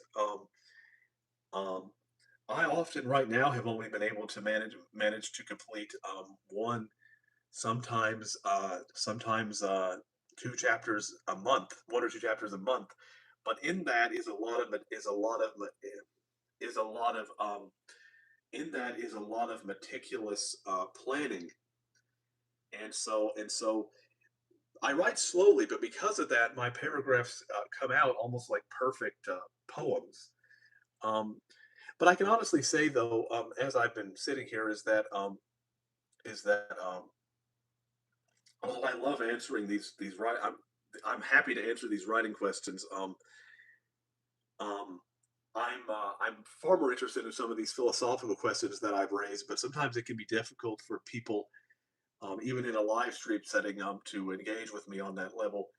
And I've been I've kind of been disappointed somewhat with my philosophical videos, the Nietzsche videos, how the engagement on those videos. Even though I think that people understand them, but I mean, even though I think people appreciate them, a lot of times I'm not getting the engagement that that I would like to have with them. Um, sometimes generic writing questions can be over time boring to answer. Even though I would much rather delve deeper into these philosophical questions, but sometimes it can be difficult for people to actually meet me there, which can be disappointing. But yes, I wish that more people would engage with some of my philosophical videos because that's really where my headspace is right now. It's not so much with general techniques about writing. It's these other more it's these deeper topics that I'm trying to discuss now. But a lot of people, unfortunately, do not have the intellectual depth to discuss them properly. And but I will continue to make them because they are what interest me, and I do think that over time that these ideas will be influential.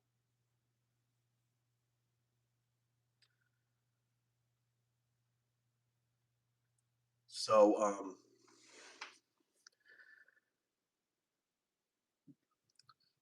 does anyone else have any questions they might like to ask me? Because I don't know how long it might be before I do another live stream like this. It could be,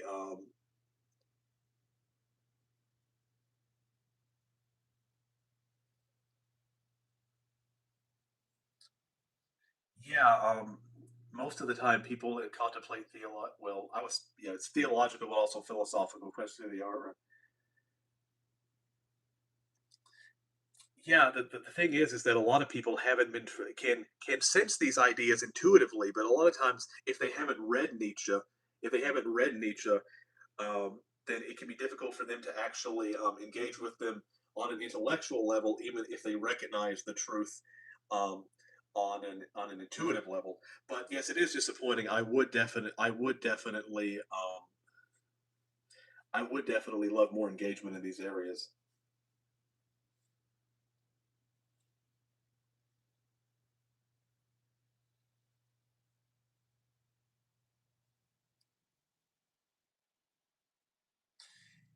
How would you write a toxic, terrifying character like me?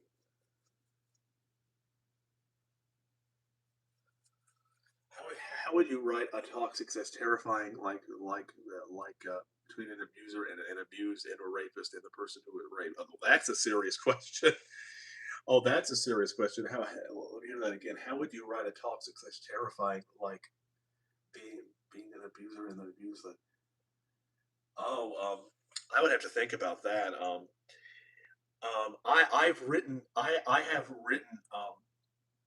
I have written areas of seduction. Um, I have. I have written storylines involving seduction, beguilement, where a character kind of over where a character is overwhelming another character through sheer philosophy, through sheer poetic force, and so they use their Nietzschean their Nietzschean beguilement and poetic power in order to seduce someone, and that could be interpreted as a dark thing, but it could also be interpreted as a natural consequence of the beauty hierarchy within nature. But you could also interpret that as a dark and tragic thing. My stories are nuanced enough where you could interpret it in that way. I've never written a story specifically though about a physical or violent rape. Obviously, that kind of thing I'm opposed to on a moral level. Absolutely, um, it's that kind of thing is horrific. Um, but I would probably handle something like that. I would probably handle something like that with nuance, with nuance, where the victim and the abuser would have their own flaws, and the circumstances would be quite nuanced. Even though the abuser would obviously be in the wrong there. Um, but I would try to add in enough nuance where you could interpret things various ways, um, where it's not just a clear case of darkness and light. There would be many shades of gray, and so that's how I would likely handle something like that. But the stories that I often write, though, are quite often they are not blatantly. I mean, they aren't physical violation stories. They are seductions of the mind. Um, and that's what I'm interested for more. Not and so and in some cases, a character may ultimately give themselves to the other character, but it's one of the mind. And now in the governess story, there's that I'm thinking about writing. There will be a scene where the governess is seduced by the master, where she will hold a gun while he's coming at her, and then she may drop it and ultimately surrender to him. But that's still a seduction, more of presence than it is anything violent. And so I hope that answers that question. Um, I'm far more interested in the seduction of the mind, not something so violent like that. But if I were to do something like that, I would try to give it nuance and to create shades of gray.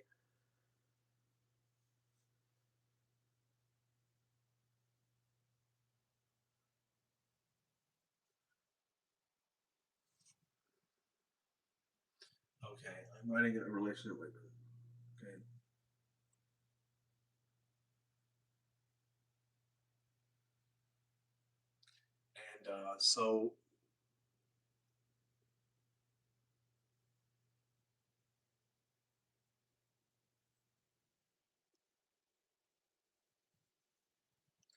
so does anyone else have any questions for me that they might like want me to answer? I know this has gone on for quite a while now at 2 hours and 6 minutes, but again, I'm free tonight. So if you have any other questions that you might like to answer, I will certainly be willing to answer them. It may be a while before I do another live stream like this. Who knows? When I get to 4,000 or 5,000, I may do another celebration. Um, and But I love engaging with fans in this way. It's always an interesting way. Oh, how do you learn philosophy? That's a good one. How do you learn philosophy? Well, you could read for Philosophy 101.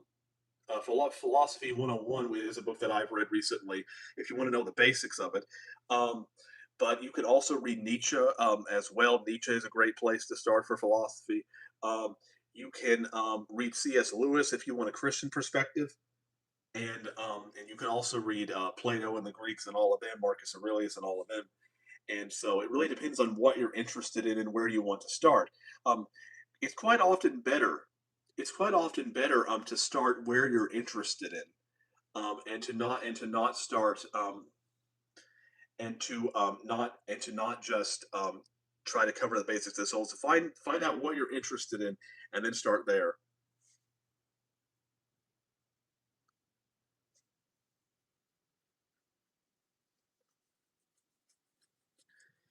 But yeah, I mean, having a creative writing class, a political class, that's a good place to start. You don't just want to rely on though what you read in class though. Um, um, you want to expand beyond that because you're only going to get a small sampling, you're only going to get a small sample size of what you read in class. And so and so it's always good to expand beyond what you read in class. And quite often universities can have biases towards subjects that favor them, or they can bring in ideologies that can. So that's one of the reasons why I'm mostly self-educated, because I can read on my own time, and I can discover philosophy that way, and I can discover literature that way on my own time, where I'm not having to submit to what one person thinks all the time, and I can follow my own bliss. But one other thing, though, as I've been thinking about, if you want to answer the answer the abuse question, is that you can go two ways with that. You can go in a way where if that because I've been thinking about that more. You can go into a way where the abused person is where they gain courage from that, and they ultimately overcome the abuser. You can have it where they become corrupted by the abuser. That's another way. Um, or you can have it where the abused and the abused ultimately destroy each other. But those are all nuanced scenarios there. But one thing that you have to keep in mind, though, if you're going to do an abuse, if you're going to do an an abuse corruption story is that it has to be a corruption of the mind, not just the body. And so that's something that I think that you need to be clear is that when it comes to corruption stories, it has to be of the mind, not just the body. But that's if you're going to do a corruption story. If you're not, then you may want to do a story where the character may have been drawn in one sense, but then they ultimately realize though that they were drawn for the wrong. They overcome the darkness within themselves, and they are able to overcome the evil force oppressing them. And so it depends on which way you want to go there with such stories. And so that's my would be my extended, broader answer on that.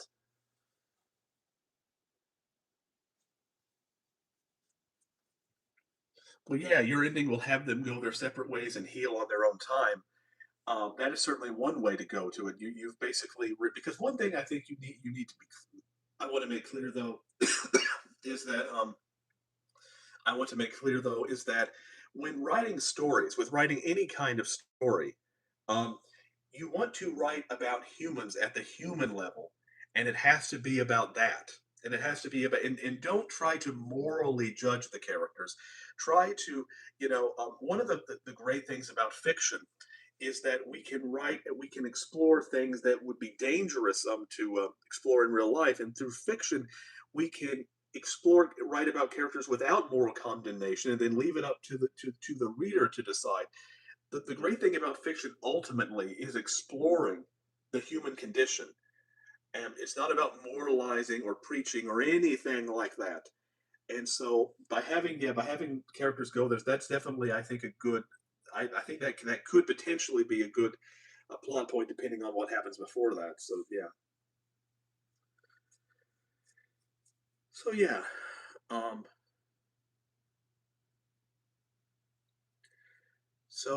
does anyone else have any other questions for me?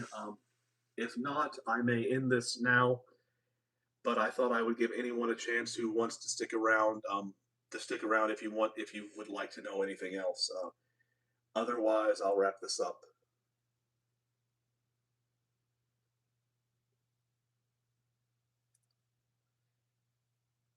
Oh, but right now they are planning to commit illegal activity together. Well, that's often what precedes separations is that before characters have moral clarity, there will be a kind of there will be a slow corruption where characters will fall into moral ambiguity, again that is also a potentially interesting plot point.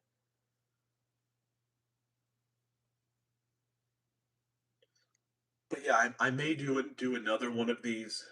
Um, in the future when I reach 4 or 5,000 because I do love engaging with fans like this. It does give me a lot of energy back. You know, I have always wanted to go on reading tours where I speak and read to fans. I think that would be fantastic. I'm not famous enough to do that, but I do think that I could give very serious, very serious lectures that I think a lot of people would love. But it's one of those things where you ultimately have to have the status to do it, and I don't have the status to be invited to something like a universe. But I actually already have a pre-written outline, and so I already have things that I could use as a speech. And so doing live streams like this, it does give me experience in that regard because it is live. So yeah, does anyone else have anything else they would like to say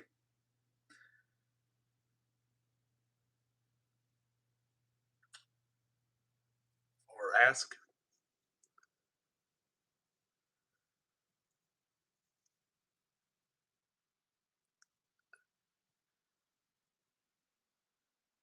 I'll give you about maybe 30 seconds and then I'll end it if you don't have anything else. If there's nothing else anyone wants to ask or say.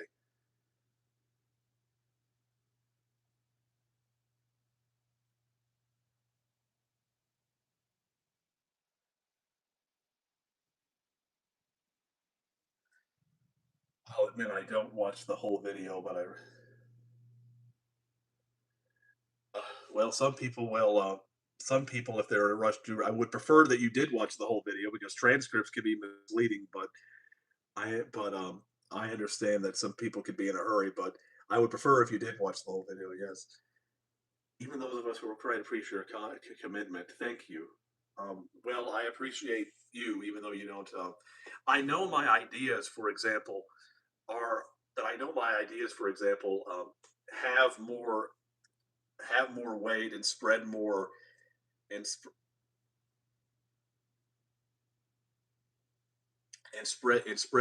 spread more and have more influence than they would seem because a lot of times there is a what I would call what Nixon called the silent. I don't know about majority, but there is a silent number of people who I do know resonate with my content, especially lately my nation content and all that, who don't say anything, but I do know may hold my views in private, even if they don't feel comfortable always speaking that way out loud. So yeah. Um, does anyone else have any questions? Anything they might like to add? Now would be the time to ask.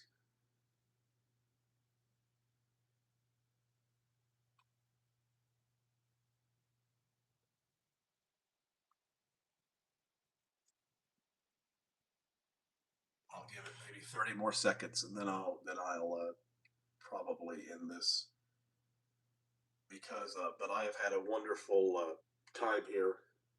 Um, these live streams have definitely given me a lot of because I don't have a lot of experience speaking to people one on one. So so live streams like this definitely give me some social experience, even though it is digital. So yeah, this have a good night. So yeah, but I will say though before I go that I